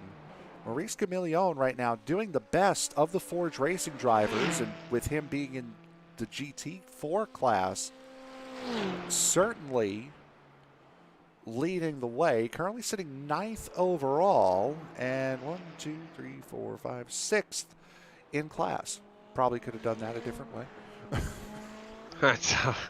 But yeah, so I mean, top 10 overall though, when you consider that. So that must feel somewhat of a relief. Oh. But yeah, It's Gregory Hectus who's up and over. Gregory Hectus actually the car behind Maurice Gamillion. Hectus 10th overall right now, and he is going to jump to pit road. Let's take a look and see what happened to Hectus heading downhill. Just a little too much speed before that hard right, and that's what happens. Second you get any tire on the grass there, you might as well just punch your ticket to the wall, because that's where you're going to end up. It surprises me that there's no tire barriers there. Even in real life there isn't, considering how fast you go there. And that's one of those situations where it was just one little lapse in judgment for one quick second, and that was all it took for him to go up and over and make a mistake that I'd be willing to bet he probably hasn't made in practice at least once or twice. Yeah, that's the prime place to have, just dip a tire off, and that's the one location on the racetrack that does happen. So interesting to note that he just carried just too much speed. And that will promote Don Dolson, who is a part of the GT Cup class. That promotes him into the 10th position. Now Dolson is battling with Andy Spicer, and this is the closest battle for position that we have on track right now, and this is up in the gold class, the Cup class. And if you're following along up at the top, if you're just joining us, maybe switching between us and the pro race, the gold highlighted names are a part of the Porsche Cup class. The blue highlighted names are in the GT4 class, and the green highlighted names are in the Audi class. So to keep up with who is in what class, as Spicer now gets past Dolson, and fairly easy in that regard, as I believe Robert Covey has had a moment in some fashion the back end of this racetrack coming through. Oh, yep, just clipped that curb and very, very fortunate that that's one place with a lot of runoff room to be able to recover that car. Bryson Schutte also having a moment just before that, and Schutte unfortunately not so lucky.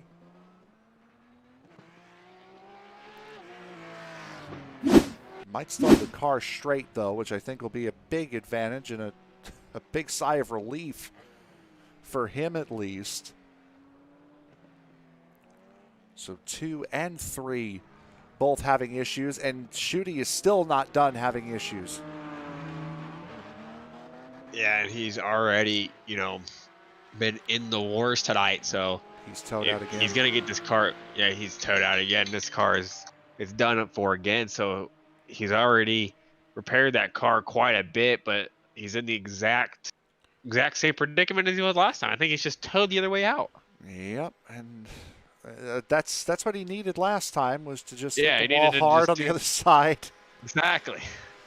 And unfortunately, after he got the car straightened out again, Schutte, who again sat on the pole, had an 8-second pole advantage, made a mistake early on, was forced to bring it into pit road, had clawed himself all the way up into the 4th position overall, 3rd in class, and has now found himself in the same position on lap 10 as he did on lap 5. This time, he's able to bring it down into pit road. There's a tire company that has a slogan saying, "Power is nothing without control." Oh, Speed is great, but speaking of control, this is Brian Halleck who has lost control, and that's the 322 of Stephen Paulison, who has slid in trying to avoid Halleck. They don't touch, but still, that's a very precarious spot. This is coming out of the town, is where Halleck is in, and now finally gets that car righted. that's such a tight, blind area too, because you can't see around because they have those boards up so that people, spy photographers actually, that's the reason why, can't just walk into town and take pictures of the cars during test days. So that's interesting to note too, that it's just such a blind area. It's easy to happen at. I honestly, I probably should have known that, but I actually did not know that that's why those boards are up there. As we'll see this now from Paulison's point of view and just see how hard it is, and he just has to stop because Halleck was trying to back up to leave the road open for Paulison, and unfortunately Paulison was headed towards the back of his car instead of the front.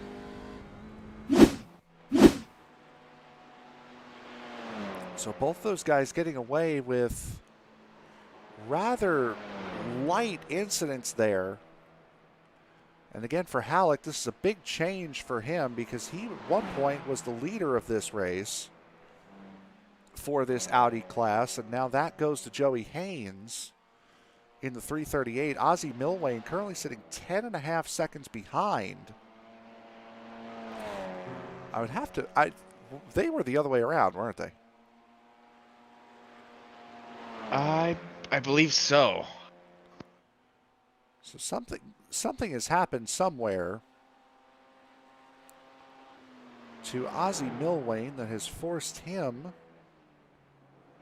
to lose this race lead, and not only lose the race lead, lose the 3-second lead that he had, lose the position, and then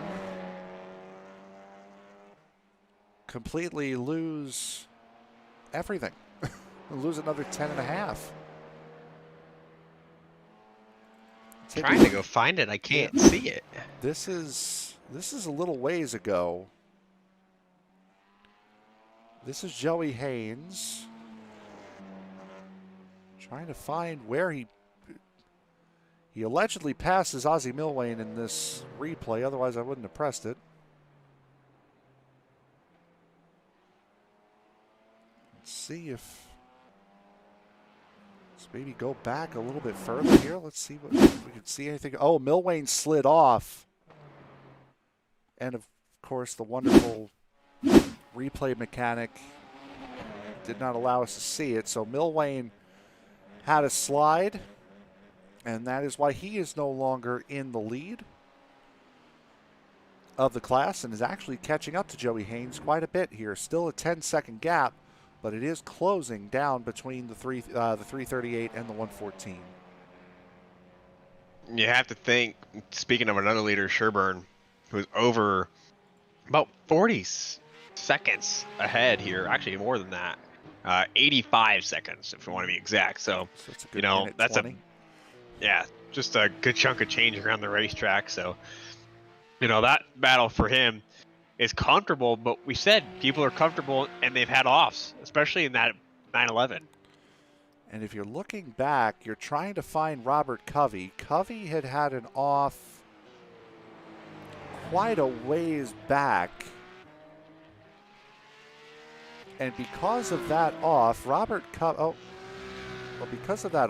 Covey still sits in second overall. He's coming up to the first, the carousel here. And is actually running quicker lap times than Sherburne. At the moment, as Sherburne's plunging down the hill, headed towards that second banked curve. Let's take a look at the history of lap times. A full 3 minutes. Full 3 seconds, pardon me. Covey was quicker, as I think Jacob Mink has had another moment. He's just getting onto the Nordschleife now. Let's see what happened with Mink. Just going through the chicane.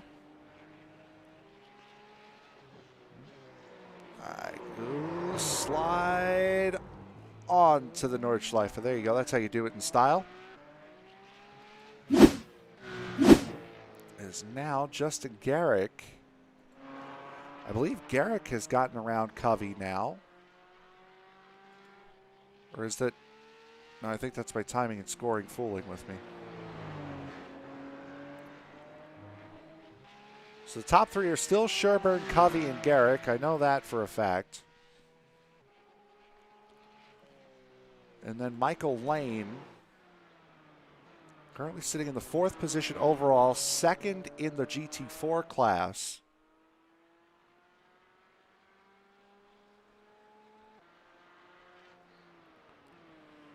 As he heads into the carousel. A little bit of right front damage, but nothing too bad out of Michael Lane. Here is Richard McClure,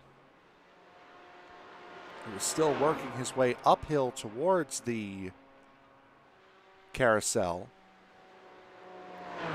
McClure, another one we really haven't talked about tonight. He has done a fantastic job as well. While the Cup drivers have had a lot of issues here tonight, the GT4s, at least the top of the GT4 class, has done very, very well. Garrick, Lane, McClure, Trosen, Gamilion currently running 3rd through 7th. That is the top 5 in the GT4 class. They have all done incredibly well tonight.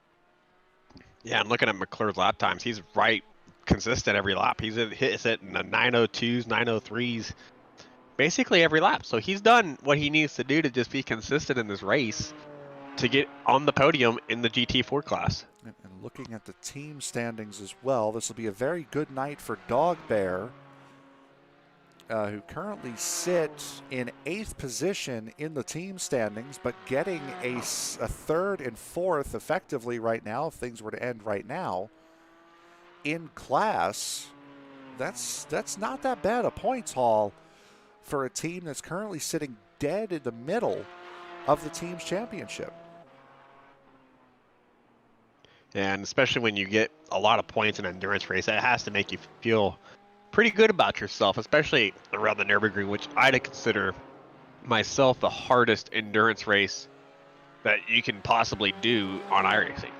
And these guys are going to be worn out and tired after just an hour, just 2.5 hours essentially, as Robert Covey comes into pit road from the 2nd position.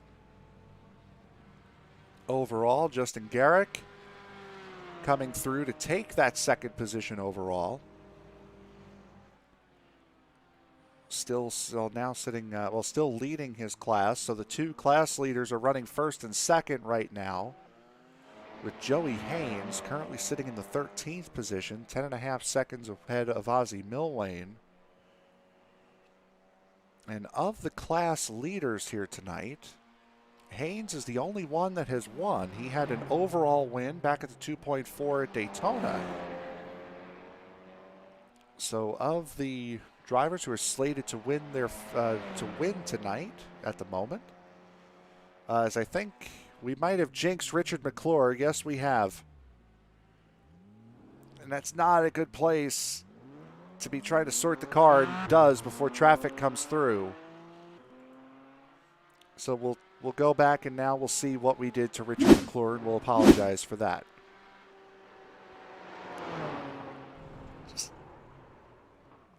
We just took too much and just caught that right rear, or left rear, pardon me, on the grass. It sent that car right around. That's another place that's very common at too, because you're trying to maximize your run down the long straightaways. He's gonna let his teammate nice and easy by here. So Trozen going right on by, he'll get the podium spot, but McClure at the moment just doesn't have that pace, it looks like. No, we're certainly, there's still one more pit stop to go here in the last quarter of an hour, 3/4 of an hour here. As these guys working lap, about to start lap 11 right now, and Richard McClure is going to make that pit stop here. Not as if he wasn't forced to or anything. So the top three currently sitting right now, Chris Sherburne, Robert Covey, and I believe Andy Spicer are the top three in the Porsche Cup class right now. Justin Garrick, Michael Lane, and Brett Trosen are currently 1, 2, and 3 in the GT4 class, and it's Joey Haynes, Ozzie Millane, and Roger Shank, as it has been, sitting 1, 2, and 3 in the Audi class. So with the final 40 minutes approaching, we are going to step aside and we are going to take our final break of the evening. You are watching the Major Series American Sportsman Division as Andy Spicer comes into pit road. We'll take a moment here to see if Don Dolson follows him in before we throw it to break. As Dolson's about to get onto the front straightaway here. Here comes Dolson onto the front, and Dolson will stay out. So now Don Dolson will take over third position in the Cup class. And now we will throw it to that final break. Just over 40 minutes to go here in the 2.4 hours at the Nurburgring for the Major Series American Sportsman Division. You are watching it right here on ESPN.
We have 38 minutes to go here on ESPN for the Major Series American Sportsman Division. It's round number 5 of the season, the 2.4 hours at the Nurburgring. Right now, you're looking at the overall race leader right now. That is Chris Sherburne in the 135. Coming through the back end of this racetrack right now is Justin Garrick in the number 31, currently sitting second place overall after the Robert Covey pit stop. And with this being such an impressive racetrack, and with it being so easy to make a mistake, it's the unfortunate position of endurance racing, to where there's really not much going on as far as on-track battles. Pretty much everybody on track is separated by a good 5 seconds or so. As this is the I guess the downside of endurance racing as a spectator is not really much battling for position going on. It's one of the beauties of endurance racing, if you think about it that way, because you're kind of just racing yourself at this point. You're hot lapping, and there's an overall goal at the end. You are racing people. You can't just be slow, but you're kind of just racing against yourself. There's a beauty about that. Absolutely. And speaking of hot lapping, let's take a ride on board with Justin Garrick. And I know we probably could have done this a little bit earlier on in the race, but seeing as though we're in the situation we're in right now, Nate, why don't you take us around at least a good portion of this lap here at the Nurburgring? Well, I'd love to. So we just bypassed a huge chunk of the arena section they built in 2000 to kind of open up some more overtaking. But we go to one of the greatest rhythm sections, if you ask me, in all of racing, to the right-hander as we go down the hill to the hairpin at the bottom of the racetrack here. A lot of fans usually hang out here on the Formula One weekends. This is a prime place for overtaking. Montoya and Schumacher had plenty of battles in this hairpin, and the next sequence to corners is actually named after one of those individuals. Michael Schumacher in the S is here. This is where Lewis Hamilton, if you remember back in 2007, had a rim failure, flew off into those tire barriers on the right-hand side. Thankfully, Justin Garrick, he doesn't do that here as he gets through there. That's nice and fast, pretty smooth as well as we go into the left-right sequence here. Very easy to overdrive this sequence and estimate your oversteer car on the car there as you just try to make the best run possible down the backstretch here on the Grand Prix circuit. It's a DRS straight in real life, and this kink kind of makes it a little difficult if we had DRS in these cars. Unfortunately, we do not as we head to the chicane. We used a faster iteration here, not the Grand Prix chicane. The Grand Prix one is on the left there. If you noticed, it was a little bit tighter as we now swing on to the Nordschleife. This is the biggest racetrack, I think, in the world, if I'm not mistaken. And you start off with just a simple left-hander. Nice and easy. Don't really anything to think about it. You can look at the Grand Prix circuit in the background there as you make a couple of flat-out right-handers. You kind of just have to hang onto the car. Don't dip the tires on the left-hand side there. And now we go to the S section. Break in a straight line. Try not to clip that left curb and ride this right curb all the way around. Be as smooth as possible through this X section as it's very undulating. The curves are very aggressive around the Nurburgring here. Down into the third kilometer of this racetrack, ride this right curb, then swing to the left and graze it. Now we go to one of the fastest corners in all of racing, probably one of the most hair-raising, the Flussplag. As you're going to go up the hill, you might hear a lift. There she is. As you set the car back down into the fast right-hand kink.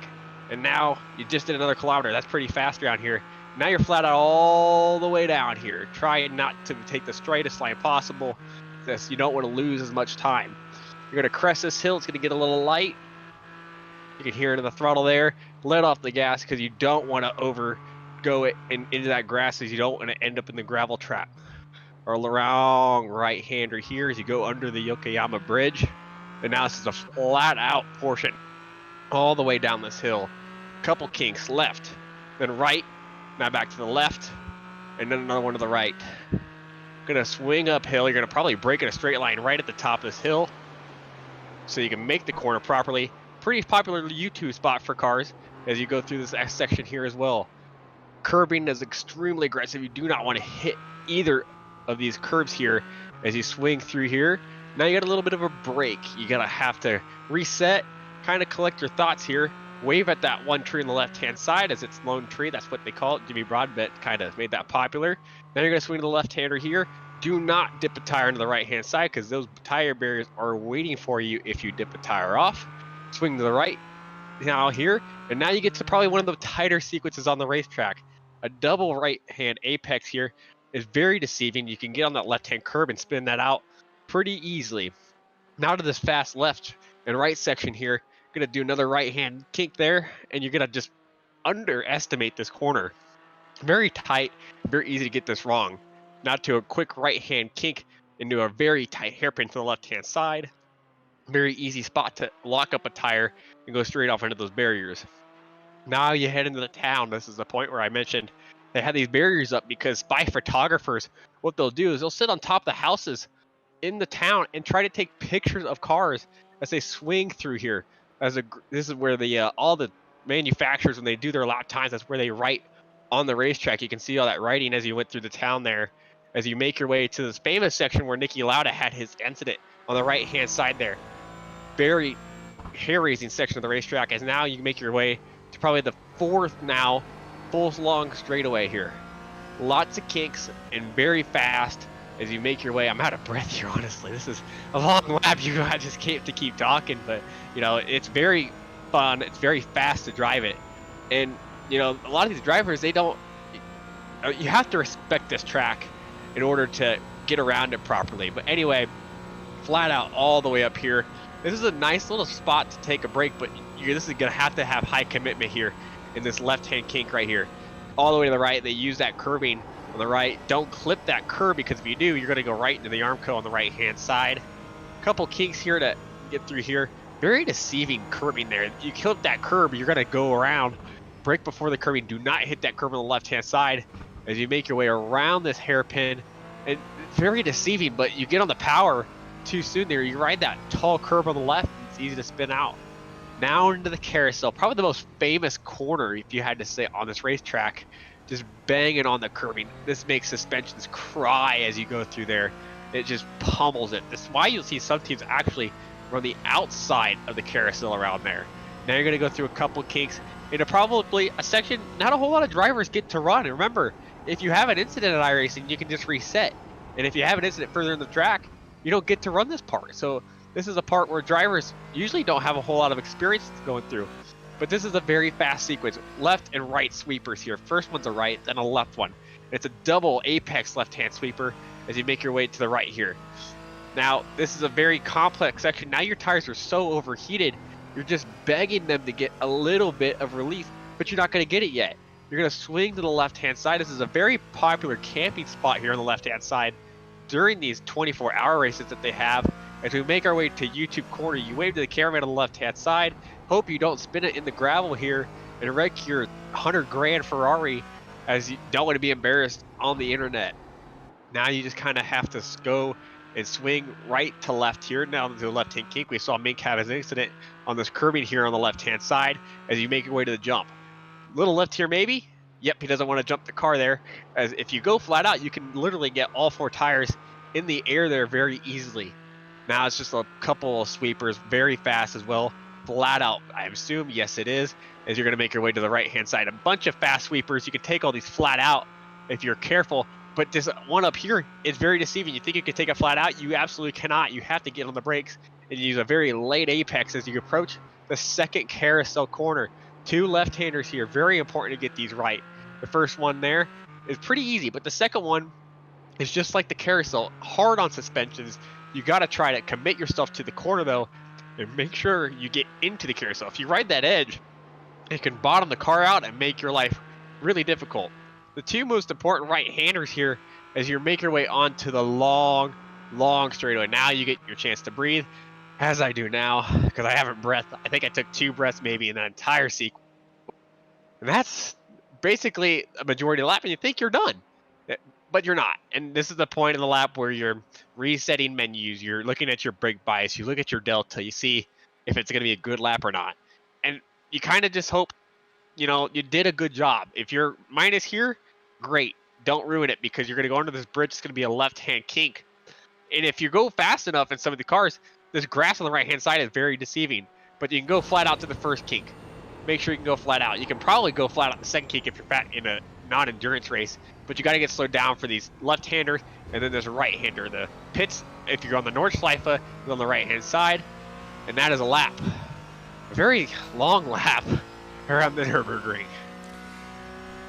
That right there is why Nate is here for this endurance race, because he is one of the guys that certainly can take you around a lap. And thank you to Justin Garrick, who is now the unwitty participant in the high-class lap of the racetrack section there. So that was your high-class lap. Thank you very much to High Class Racing for allowing us to do that on such short notice, and thank you for Justin Garrick for bringing us along on that lap. And it doesn't seem that long, does it? But that was an 8-minute and 55-second lap that Justin Garrick just did right there. And you're working all the time, Nate. You were talking that entire lap. He's working just as much as you were talking there. Doesn't seem like 8.5 minutes, almost 9 minutes go by when you're doing something like that. Yeah, it kind of just blends together. I mean, these laps, they've run together if you do enough of them. And now this is the point where drivers, we haven't had any major incidents in the past 20 minutes here. And the reason for that, the mental fatigue portion is kind of kicked out of it, because these guys can see the finish line now. We're only, about 25 minutes away from finishing this race here. So the guys can at least see the finish line. They know they only have a couple laps to go in this race. They know they can basically see it. So this is a part where they've done, 12, 13, 14 laps. They've gotten used to the car. They know that should handle. And they just go ahead and they just drive the car. Absolutely. There's Michael Broomhead going through that carousel. Joey Haynes right now, currently the leader in Audi class at the moment, as we'll try and see. I don't think we're going to be able to get you any successful interviews, so intervals, pardon me. So we'll throw up the last lap split there. Chris Sherburne, the overall race leader for the Cup class.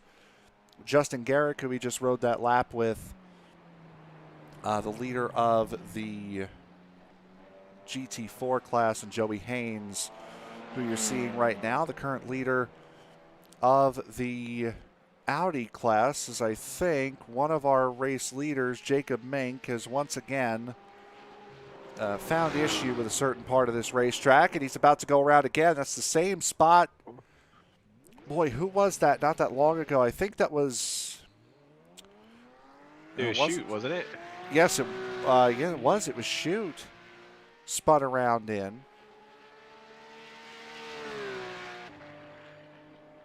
We'll see what happened with Jason Mink. The first incident with Mink here. This is going into the second carousel. Hits the inside curb before he hits the carousel, and up and around he goes. As Michael Broomhead has had an off of his own. See where Broomhead. There's Broomhead on track right now. It's heading up towards that second carousel. And, oh, that was a hard hit there for Broomhead. Up on that plateau just before the jump. No, not before the jump. He's had another incident by the looks of it. Yeah, let's see here. This is, once again, another replay of Broomhead. This happened just now. This isn't much further beyond where we just ended that replay, and it's that right-hander before the final carousel. Getting it all wrong there. Robert Covey currently sitting second place in the Cup class, third overall. Now, we are expecting Chris Sherburne and Justin Garrick to both come into pit road here at some point in the next 23 minutes. Now, Sherburne is the closest to pit road. He's about 3/4 of the way through the lap right now, is Sherburne. I believe he's headed to the jump. There was the jump right there. Saw that car wiggled. Justin Garrick halfway through the lap. And just to show you how far and how wild is... Oh, Broomhead's got a bigger issue now. This is going in towards the Grand Prix straightaway. This has been an absolute mare of a lap for Michael Broomhead. Just one corner to go before the start-finish straight, and now he's going to certainly bring that McLaren into pit road. That's just having a damaged car, not understanding what's wrong with it entirely yet. And, wow, that does happen though. That was an odd incident too. It's almost as if it net coded as if he had hit that Armco that sticks out there. Let's take a look. We're right on board. There's the Armco. Yeah, that picked the left front up as if he had hit that Armco on the left side. I can't quite see it, but yeah, that does happen every now and then with these with some tracks. There is Michael Broomhead as we're about to see Chris Sherburne. He's headed up the hill off of that long straightaway.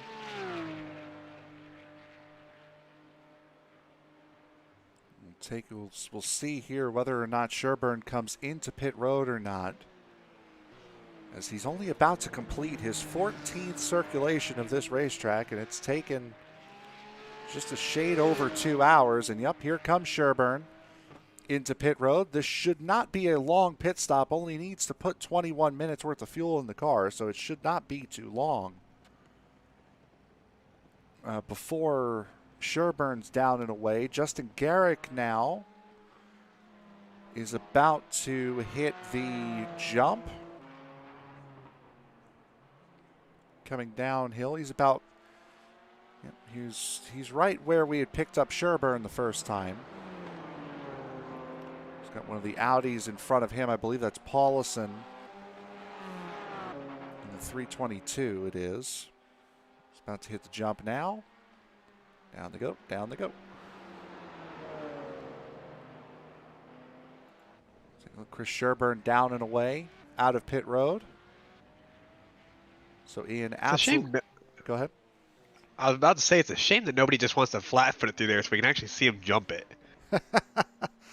I'm sure somebody had done it during the qualifying session. As we'll see if Robert Covey decides he no longer wants to participate with 20 minutes left. There's Covey coming down the hill.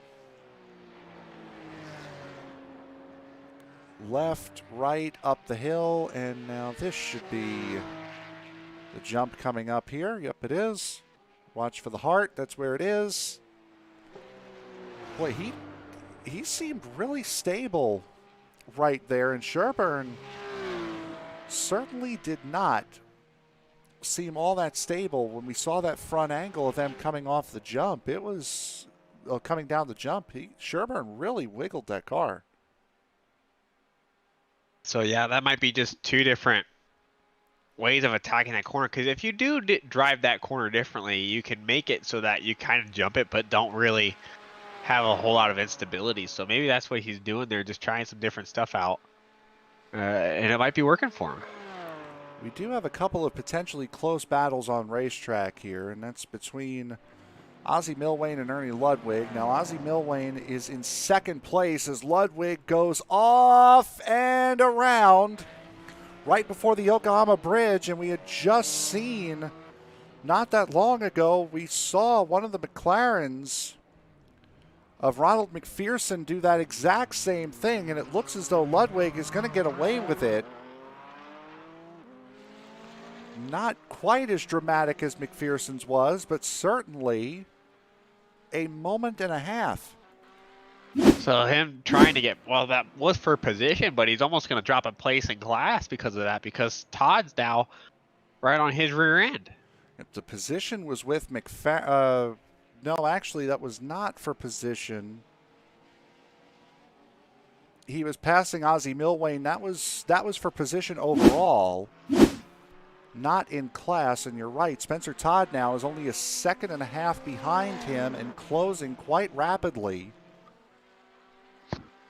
for the, I would have to assume, let's take a look here. I would have to assume that that is for the 6th place in class, and it is.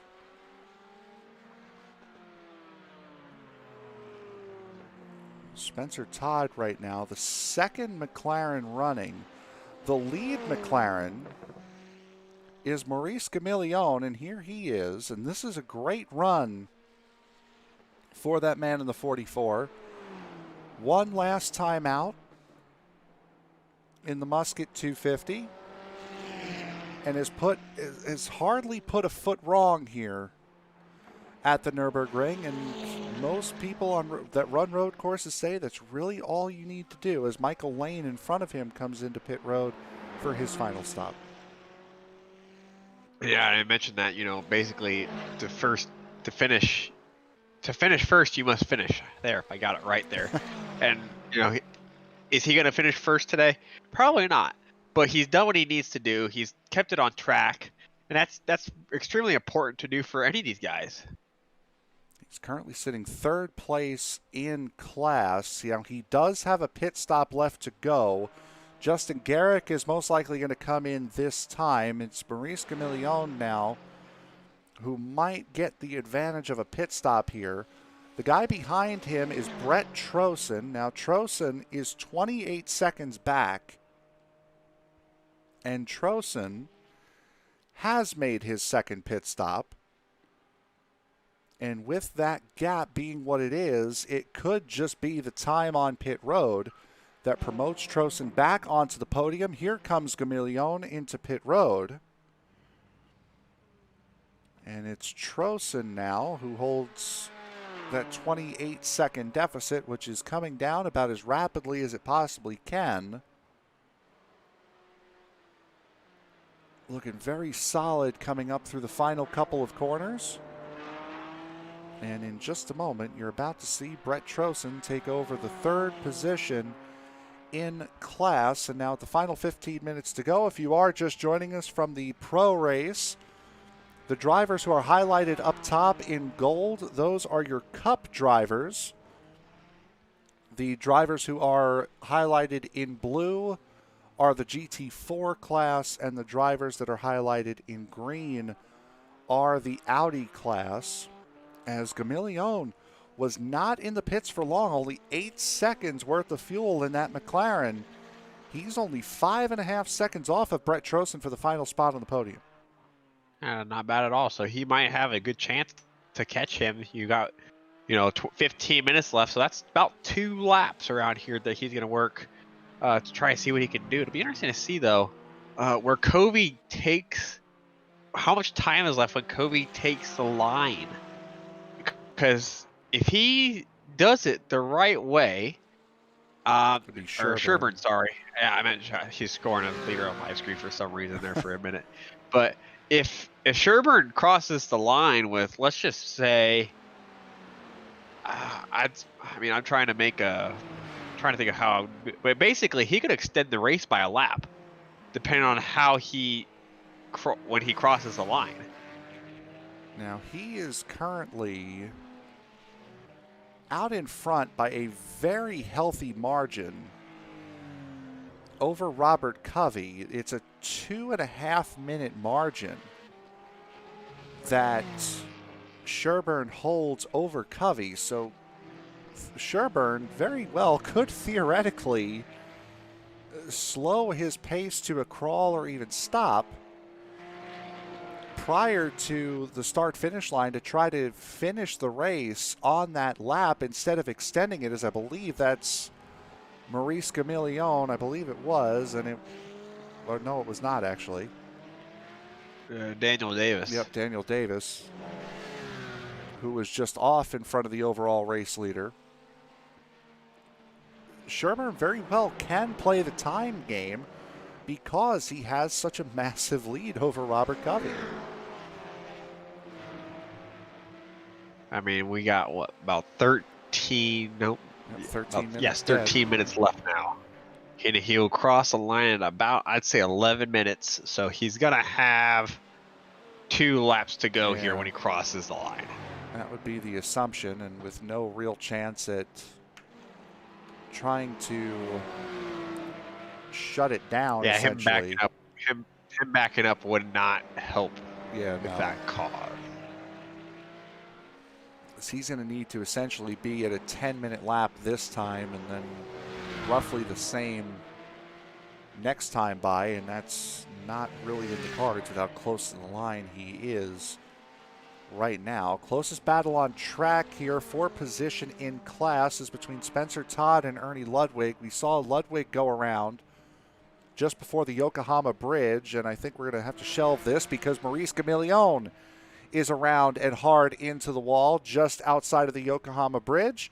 So now Brett Trosen can breathe easily, knowing that he will not have somebody behind him battling him for position.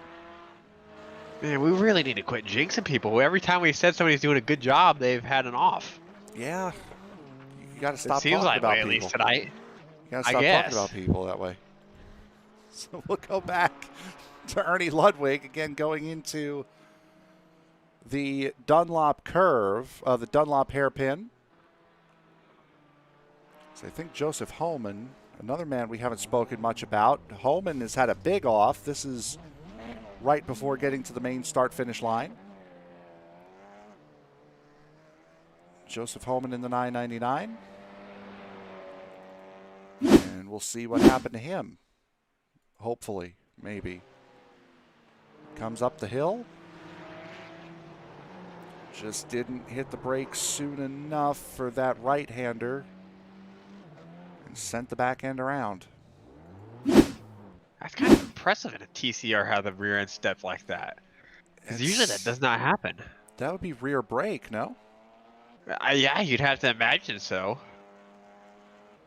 Spencer Todd has had an off. Unfortunately, unfortunately for Ernie Ludwig, that has not backed him up too severely. Maurice Gamillion, on the other hand, has been backed up quite severely, backed up all the way into pit road. So the man who was just at one point battling for a podium now has moved over to let Jacob Mink go and has decided to just let everybody go as he pulls off the circuit.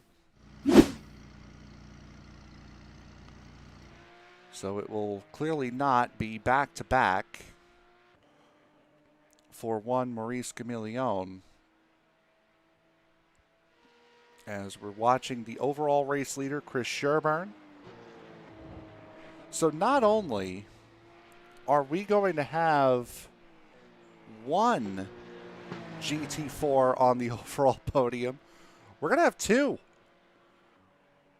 Or pardon me, actually, I'm wrong. Covey's in the cup, so we're going to have 2 cups on the podium and a GT4 on the overall podium as well. As there is Justin Garrick right there, who had just gotten passed by Covey not that long ago for that second position. I think Ozzie Milwane has just made a pass on Joey, or actually no. My timing and scoring messing with me there. We haven't talked about that battle in a while because it's extended since then. But that's kind of interesting to know how, Haynes is only 9 seconds up the road. One small slip up from him, and, all of a sudden, Aussie's got a great chance to get the win. There's 8 minutes and 51 seconds left in this race, and it only takes about a second to make a mistake. And there's quite a large amount of seconds in that 8 minutes and 30 seconds we have left in this.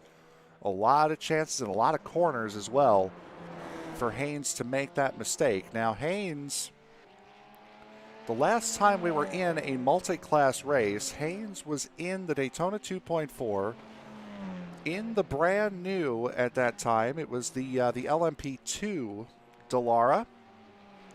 Came home with the overall win. He is going to get now, at least if he stays on the racetrack at this point, is going to get another class win to get him at 2 for 2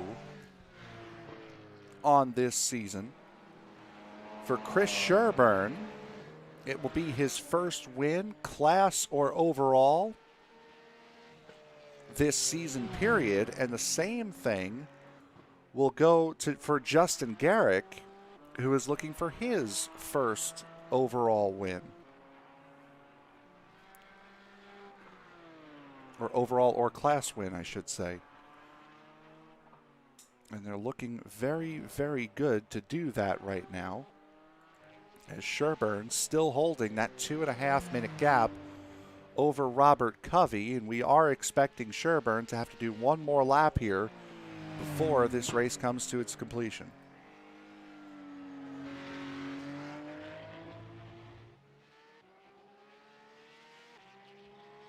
Trying to look at something here, doing some math in my head.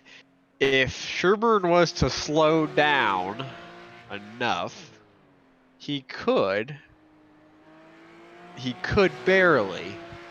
So it ain't worth the risk, but he could make this the final lap. Now he did If slow you down. wanted to. He did slow down a little bit. His last lap was a 9:29.3 compared to Robert Covey's 8:53.7. So Sherburne has brought the pace down a little bit as we wait for Covey to flash by at the top of the hill. There he goes. Just before the first jump. Keeps it planted. So we are expecting another lap here of the Nurburgring. There's the 49. That is Javier Torres, allowing Justin Garrick to go through. Michael Lane, who currently sits in second position in the GT4 class, fourth overall, just a mere 35 seconds behind Justin Garrick. And I say a mere 35 seconds as compared to the 2.5 minutes that Robert Covey has to overcome to get to his class lead. And even closer than that is the battle between Haynes and Milwain.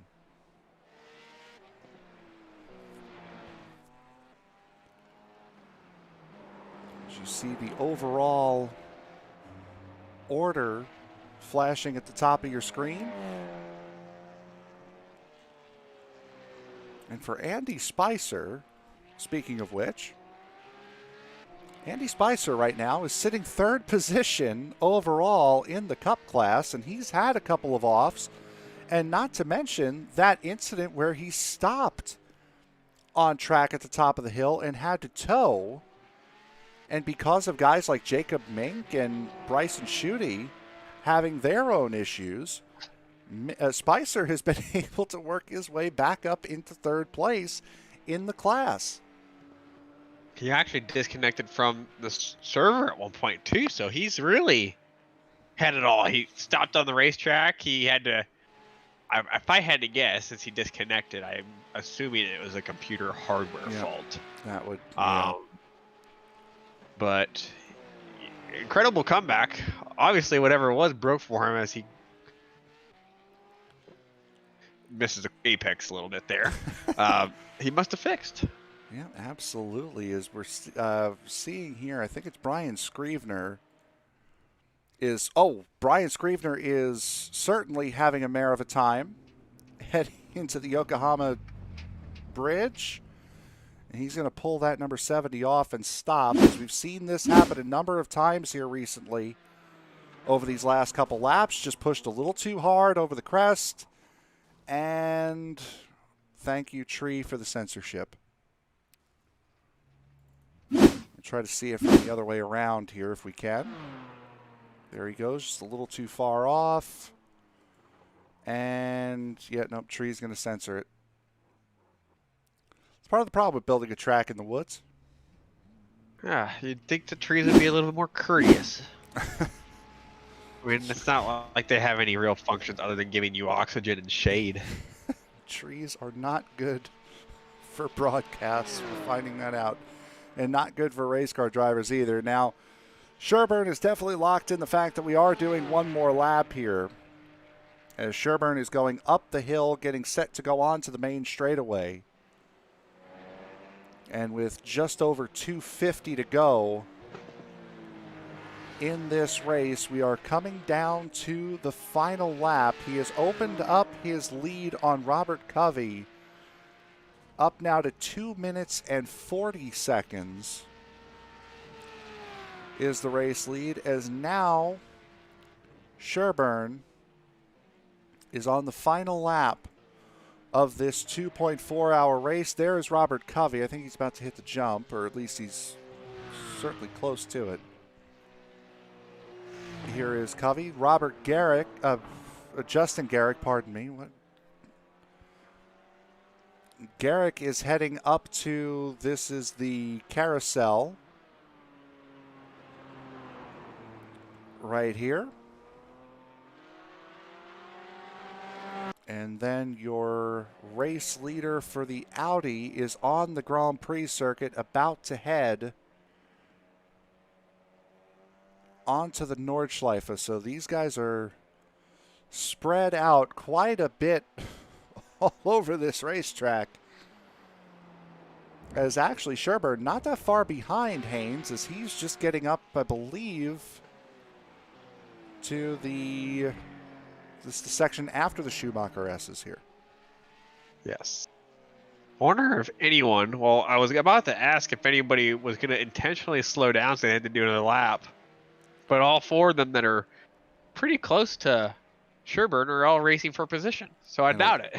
And looking at the track map here, which a lot of these guys are either on pit road, number one, or are in, on, or around in some way, shape, or form the Grand Prix circuit, as there's very few drivers. I can count 7 drivers who are pretty deep into the Nordschleife right now. Everybody else is just getting onto the Nordschleife or are on the GP circuit. So everyone's pretty well located in the same place on the racetrack. I got a feel for some of those guys that are going to have to do about 2 hours and 30 odd minutes of racing here. So because of an A being a slower car, and B, they're not going to quite get lapped by Sherburne here. Don Dolson has had an off. This is right where Spicer had stopped.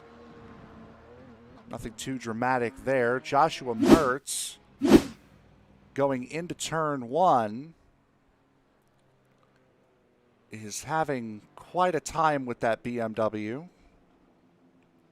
And he's going to pull it off and stop. That is right.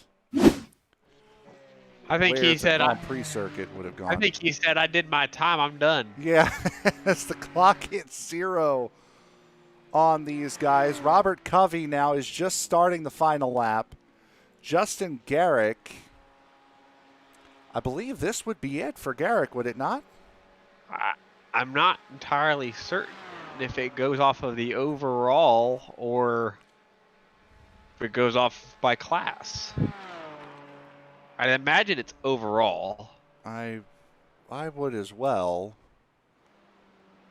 But still, we're going to watch Justin Garrick here, just in case. As Garrick will cross the line here.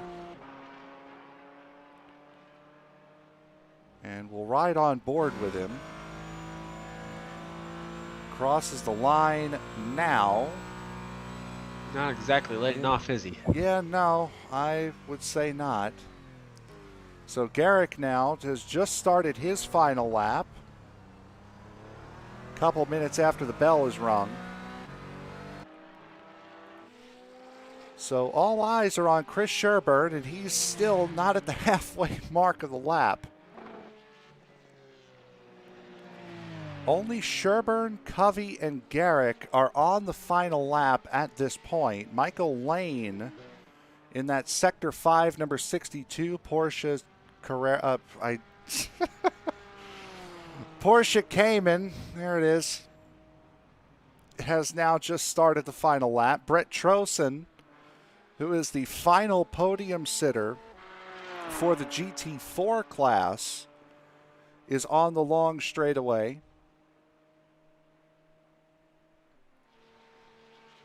And it is Porsche 1 through 9. Split between two classes, but Porsche 1 through 9. And then it's the Audis of Joey Haynes and Ozzie Milwane, who are sitting 1 and 2 in their class. Ernie Ludwig in his Porsche Cayman. See, got it. I learned eventually. It only took 2.5 hours, but I learned. And then, thanks to an accident, we'll say, Maurice Gamillion, the first McLaren, running 13th overall. And then Kyle Graham in the number 71 in the first BMW. And unfortunately for him, cool steering wheel or not, he is, I'll give it to him, he's the first BMW. But he's going to come home in 31st position. As it's actually, he might gain a spot or two because Michael Broomhead and Jacob Mink are the two drivers ahead of him, and they are on the same lap once he crosses the line and 1 lap ahead. So he might jump up to 29th. He'll definitely get 30th, but he might jump up to 29th. So this TCR battle is actually quite interesting. If Ozzy stays in front of Sherburne, he can continue to fight for P1 or hope that Haynes makes a mistake, but he's got to stay in front of Sherburne though, and Sherburne is closing on them pretty quickly as we're coming towards the end of the lap. And we'll try to see if we'll see if this will work here the way I hope it will. No, it will not. So there is Sherburne coming through here. Ozzie Milwane is right there. Now Ernie Ludwig is between Sherburne and Milwane. So he might have to deal with that, and I think Sherburne has completely just let off and is not going to test those guys because he is still a little ways away, so I believe he will be able to live to fight on. So that's definitely what Joey Haynes was not hoping for, because he was hoping that Sherburne would get to him and maybe even Ozzy itself. So Chris has only got a couple corners to go yet, and he's got this in the bag. It's only a couple. It's only about 9 or 10. So as long as he don't throw the car out of the racetrack, he's got this. Speaking of throwing the car out of the racetrack, unfortunately, I think that might be what Greg McEnany has done. Here, this is on the GT circuit. This is going, the GP circuit. This is going into the Dunlop hairpin. And he just a little too hot in and spins it on exit, coming out of that hairpin. So he has gotten onto the Nordschleife for what would be the final time. As we now see Chris Sherburne going down the long straightaway. At the very back end of the Nordschleife, Sherburne took the lead. I would gather halfway through the race. Yeah, about. And has led very comfortably ever since. While his competitors ran into problems, Sherburne stayed slow and steady and is going to win this race. Chris Sherburne comes out of the final corner and on to the GP front straightaway. He will win the 2.4 hours at the Nurburgring. The overall winner has crossed the line. Chris Sherburne takes his first win of the season. And now he can enjoy this long cool-down lap as we await the arrival of Justin Garrick, who is the GT4 leader. This is Robert Covey, who currently sits second place and has about a quarter of the racetrack to go. Justin Garrick is sitting at about a third of the racetrack remaining. And again, we will be getting a word with all three of the class winners here tonight. Once this race officially comes down to a close, let's take a look at Joey Haynes as he is just getting onto the back end of the GP circuit. And Ozzie Milwane, honestly, not that far behind. Milwane's got about 5 seconds to make up, and that's one mistake from Haynes.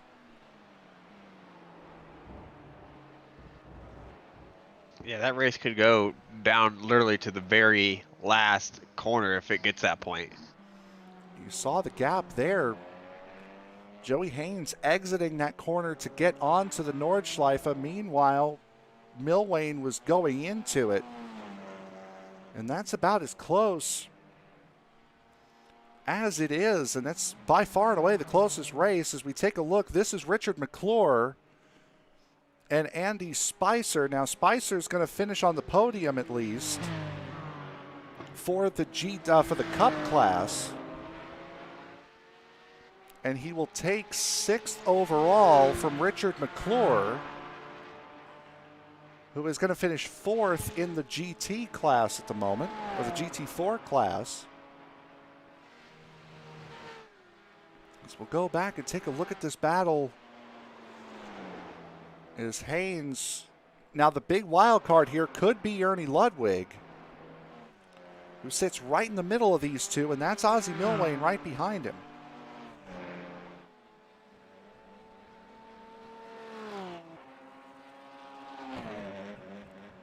So we'll see what transpires as Justin Garrick now is about to make his way onto the long straightaway.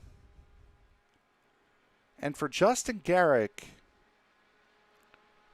ran an absolutely flawless race all day long. And for a 2.5-hour endurance race, multi-class endurance race, to sit there and say, you know what, I don't have a scratch on my car, that is certainly an achievement at a place like the Nurburgring.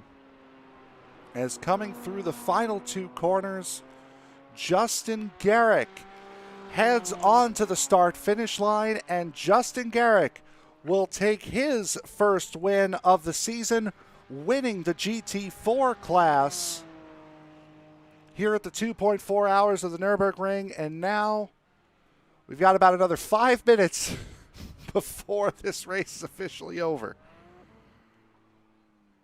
The gap has diminished slightly by seconds at the beginning of the lap with Haynes and Milwane. And Ernie will catch Haynes, I'd have to imagine. Now the question is what does Ernie do? Does he just decide I'm going to pass? Because he has every right to do so. But at the same time, you don't need to hold up Ozzie. And this is for a top 10 here, so there is a position on the line. Joey Haynes currently sits in 10th.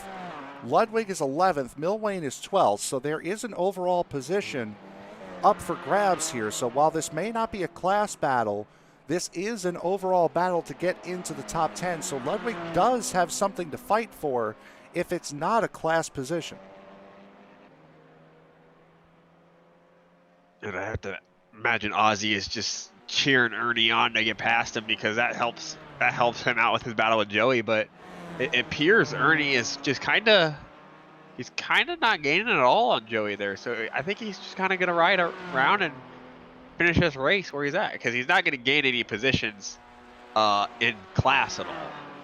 Oh, and you can see there's the relative right there. So first in class, second in class, separated by 3.4 seconds. And then there's Ernie Ludwig, who sits 5th in the GT4 class in the middle of those two. And you're right, Milwane is catching, but it's not nearly enough. A 9-minute 20.8 for Haynes compared to a 9-minute 19.6 for Milwane. That was the last lap. That's not enough to make up that gap as they're about to head into the carousel. Yeah, he needs Joey to slip one way or another here, and we haven't seen either one of these two slip all night, so having him slip here at this point, you'd have to say is unlikely, at the least. So we are almost there. We're about a third of the lap to go. As I believe Richard McClure, here he comes. So 1 through 7 overall have come in to finish. Chris Sherburne, Robert Covey, and Andy Spicer. The top 3 in the Cup class, Justin Garrick, Michael Lane, and Andy Spicer. The top 3 in the GT4 class, but right now it is all eyes on the Audi LMS class, as Milwane has brought it down to about 4.6 seconds. But still, that's not enough. Yeah, this is, right at the moment, Joey can you can almost sense home is coming, and you just have to ride around and just hope that nothing happens to your car, nothing happens to your computer, as we saw, earlier in the race with Spicer. Just gotta hope you get to the end here. Both those guys going down the jump right now. As we're getting into a little bit of an easier section of this racetrack, it's still a lot of undulation, a lot of corners, but those corners are coming up a little bit, they're not as narrow or not as tight at the back end of this racetrack, and we're a couple corners away now from the long straightaway to essentially call this race for Ozzie Milwane, and he's got,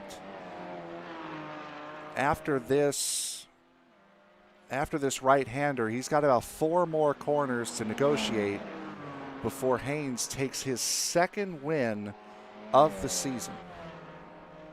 Yeah, he's actually pulling away now by half a second there in those sequence of corners, so this race, you can basically call it now, unless if Haynes has a total lapse of judgment here. So that looks like Ernie, though, he's gonna go right on by here. Yeah, and Ludwig takes his opportunity now. This is where the Porsche is quicker. It's the quickest in a straight line out of all 3 of the classes is the GT4. He's going to take his move now. He's going to do it to where he doesn't lose Haynes any time at all. Not that Haynes would have fought him all that hard, but very sportsmanlike from Ernie Ludwig. He'll take the 10th position that he was looking for and really not interfere with the Audi race at all, as Haynes comes out of the final corner and onto the straightaway. Joey Haynes is going to be the Audi Le Mans winner, and all 3 classes now have been sorted. Sherburne, Garrick, and Haynes, your 3 class winners here tonight. Man, that was fun, wasn't it? It certainly was. And Haynes, I don't blame him, stops the car prior to turn 1. I've done it in 2 hours and 40 minutes. I don't want to go a second further.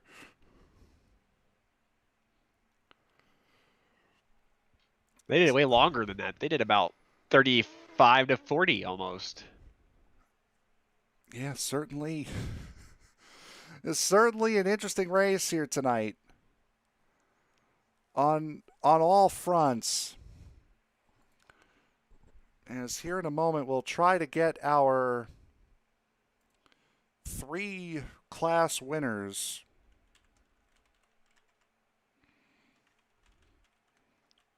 here in just a moment.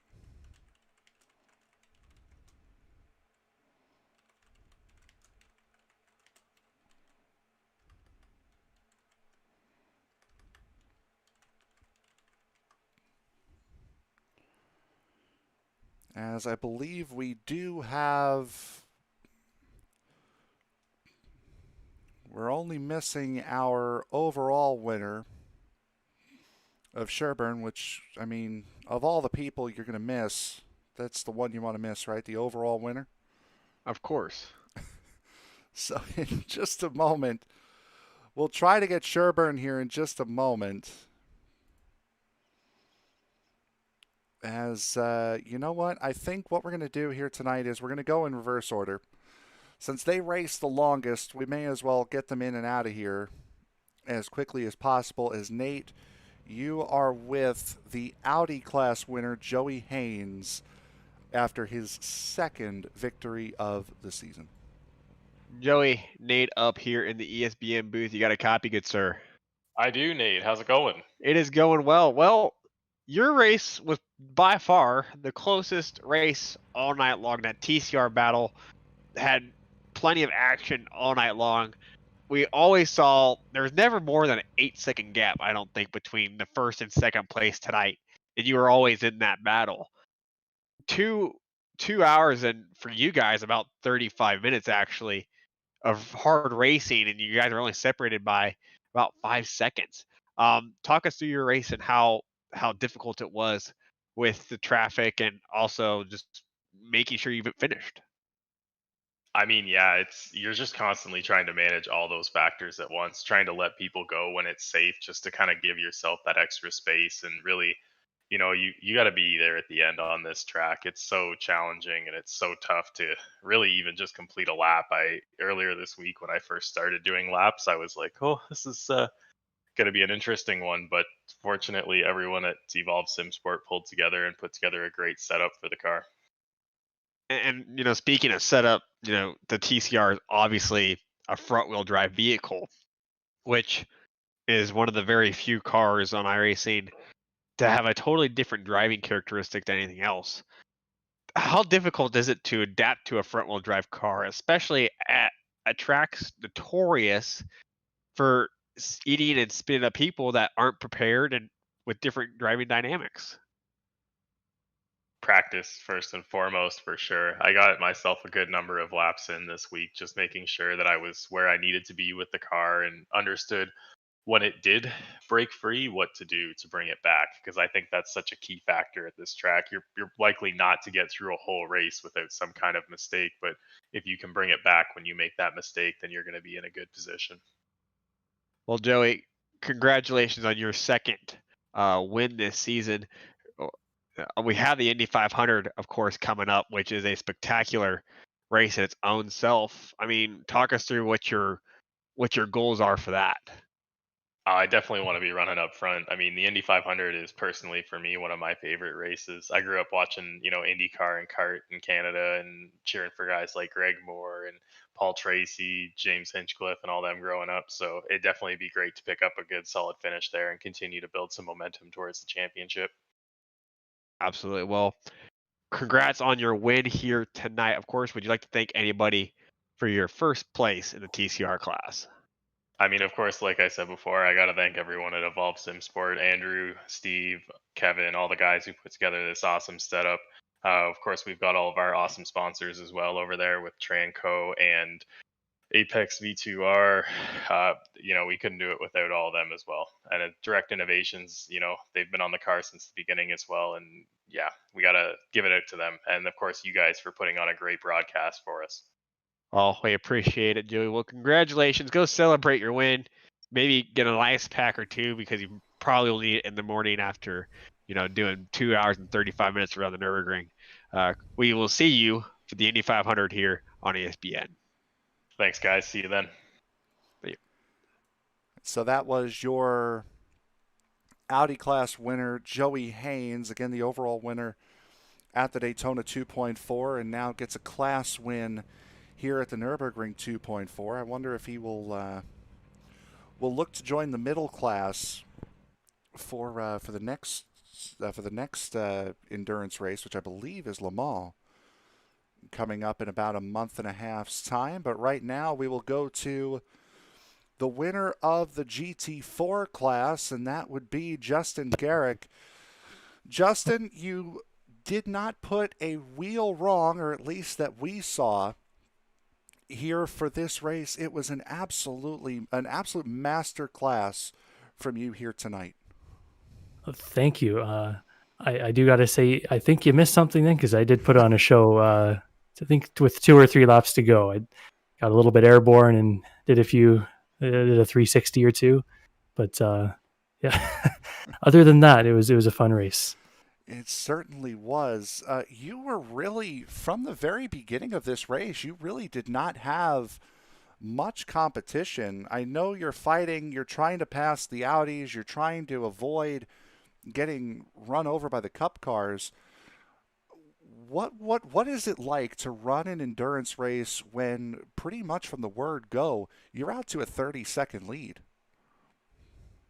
Well, at a track like this, the Nurburgring, it's not like you're not still fighting something. You're fighting the track pretty much. You're still just trying to keep it on, because all it takes just one lapse in attention, glance down at the relative at the wrong time, and you miss your braking point, and you're in the wall. So it's still a challenge, I would say. It certainly was, and we go to a completely different style of challenge coming up. I think in about 2 weeks' time at Indianapolis for the Indy 500. What are your thoughts going into that event? Back on the oval for round 6 and another long race. I'm really excited for that one. I can't say I have a whole lot of experience with this. I was able to do a lot of endurance racing here at this track, sort of in preparation for this race, but I'm just going to be throwing myself into the next one, so we'll see how it turns out. All right, anybody you want to thank for putting on an absolute clinic here tonight? Everyone at High Class. Brian makes awesome paints for us every round. He gets the setups going. Jacob, Andy, Chris, and you guys as well for putting on this broadcast, as well as Majors. All right, there is your GT4 class winner, picking up his first win of the season. Justin Garrick, congratulations, bud. Thanks. So that was Justin Garrick, your GT4 winner, and now Nate is with the Cup winner, the overall winner, Chris Sherburne, who had a very special message in chat, by the way. Oh, okay then. So, Chris Sherburne, Nate here. You got a copy? Yep, loud and clear. Well, you completed a 2.4-hour race in 2 hours and 31 minutes, so it took a little bit longer, but you absolutely demolished your competition, finishing a whole 2 minutes and 44 seconds ahead of them. A lot of people in front of you, though, had incidents throughout the night. Talk us through you just surviving. Well, here, that's exactly it. It's kind of got the belief you show up to this track to race other cars, you've already set yourself up for failure. You got to race the track first and foremost. Kind of take what she gives you. Absolutely. I mean, and the Nurburgring, we all know, is the toughest track on earth. What kind of tools or tips, or how much practice even did you put into tonight's event? Actually didn't. Well, fortunately, we had the 24-hour race just the other week, so had a bit of track time getting ready for that. This is actually one of my favorite car track combos, so I settled in pretty quick. Didn't have a major learning curve coming into this race. Absolutely. And I mean, you go from one principle of racing, Porsche cars around the Nürburgring, to Indy cars around Indianapolis. Entirely different spectrum of racing. Talk us through what your goals are and what you expect out of that race in a couple weeks' time. Ooh, I just want to make it to the end. Well, not an oval guy, and my history at Indy hasn't been kind. So we'll see. All right. Well, congrats on your win. Would you like to have any? Would you like to thank anybody on your performance, or any shout outs as well? Yeah, this race is for Sabine, John King, F Cancer. I want to give a shout out to TBR boys for that I run these cup cars with week in and week out in the official series, and Brian Bennett and the Sector 5 guys for giving me a home this year in the majors. Well, awesome job tonight, Chris. You absolutely destroyed the competition. We'll see you in a couple weeks' time in Indianapolis. But until then, take care and have a great rest of your night. Sounds good. Cheers. Thanks you. for helping. And there is your race winner here tonight, the overall race winner, Chris Sherburne. And as I had mentioned, that nice little touch with the tribute to Sabine Schmidt, which we unfortunately were too wrapped up in everything that happened here tonight to actually mention. So bad job on our part. Very good from Chris Sherburne. So now with the 2.4 hours at the Nurburgring over, I'm seeing in the Discord chat a lot of guys are very, very happy that this race is behind them and they get to go on to Indianapolis. First, this race, a great race all the way around, a very difficult race. We did see guys that were up at the front making mistakes, falling back, and some of them not finishing. Other guys, though, were able to keep the car on the track and have very good finishes, probably better than what their pace would have suggested they would have gotten. You know, the theme of those interviews we had just had was they thought the racetrack more than the cars around them. And that's the massive point to this racetrack. That's why it's its own distinct racetrack. You could probably build a replica of the Nurburgring in Arizona or some place like that, but it's not going to have the magic that the Nurburgring has. You have to fight it. It's like a dragon almost. So these guys did a fantastic job tonight. We did see a lot of incidents just because people underestimated the racetrack, and that does happen. It will bite you, and it will take you. And with that, in 2 weeks' time, we go to Indianapolis for the Indy 500. But before we get there, we have a couple of races to get to here on ESPN, and we have a lot coming up this week. Coming up tomorrow night, Sam Cooper-Bennett and Byron Rodney, who were in the booth for the Medieval Racing League race at Las Vegas, round number 3 there. We'll go to round number 11 at Kansas for the Rowdy Energy Cup Series season. That will be at 8:20 p.m. Eastern Time tomorrow. It's coming up a doubleheader on Tuesday night will be the UK Sim Racing's MX5 Pro Series. They will be at Virginia International Raceway at 2:50 p.m. Eastern Time. Jake Sperry and James Whitehouse will be in the booth for that.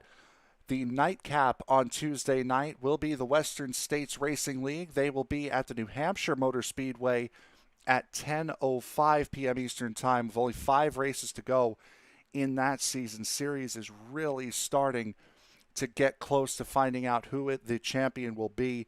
And after an incredible race at Michigan last week, it is certainly going to be a fun one to watch at New Hampshire. Coming up on Wednesday will be another doubleheader.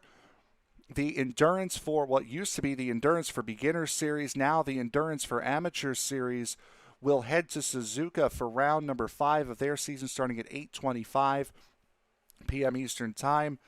By the way, Ben Bruno and Ryan Williams will be in the booth for the Western States race. Sam Cooper-Bennett and Byron Rodney will be in for Endurance for Amateurs. Myself and Tony Trapasso will be in the booth for the second leg of the Wednesday doubleheader. That will be the Sim Racers Edge Alpha Series.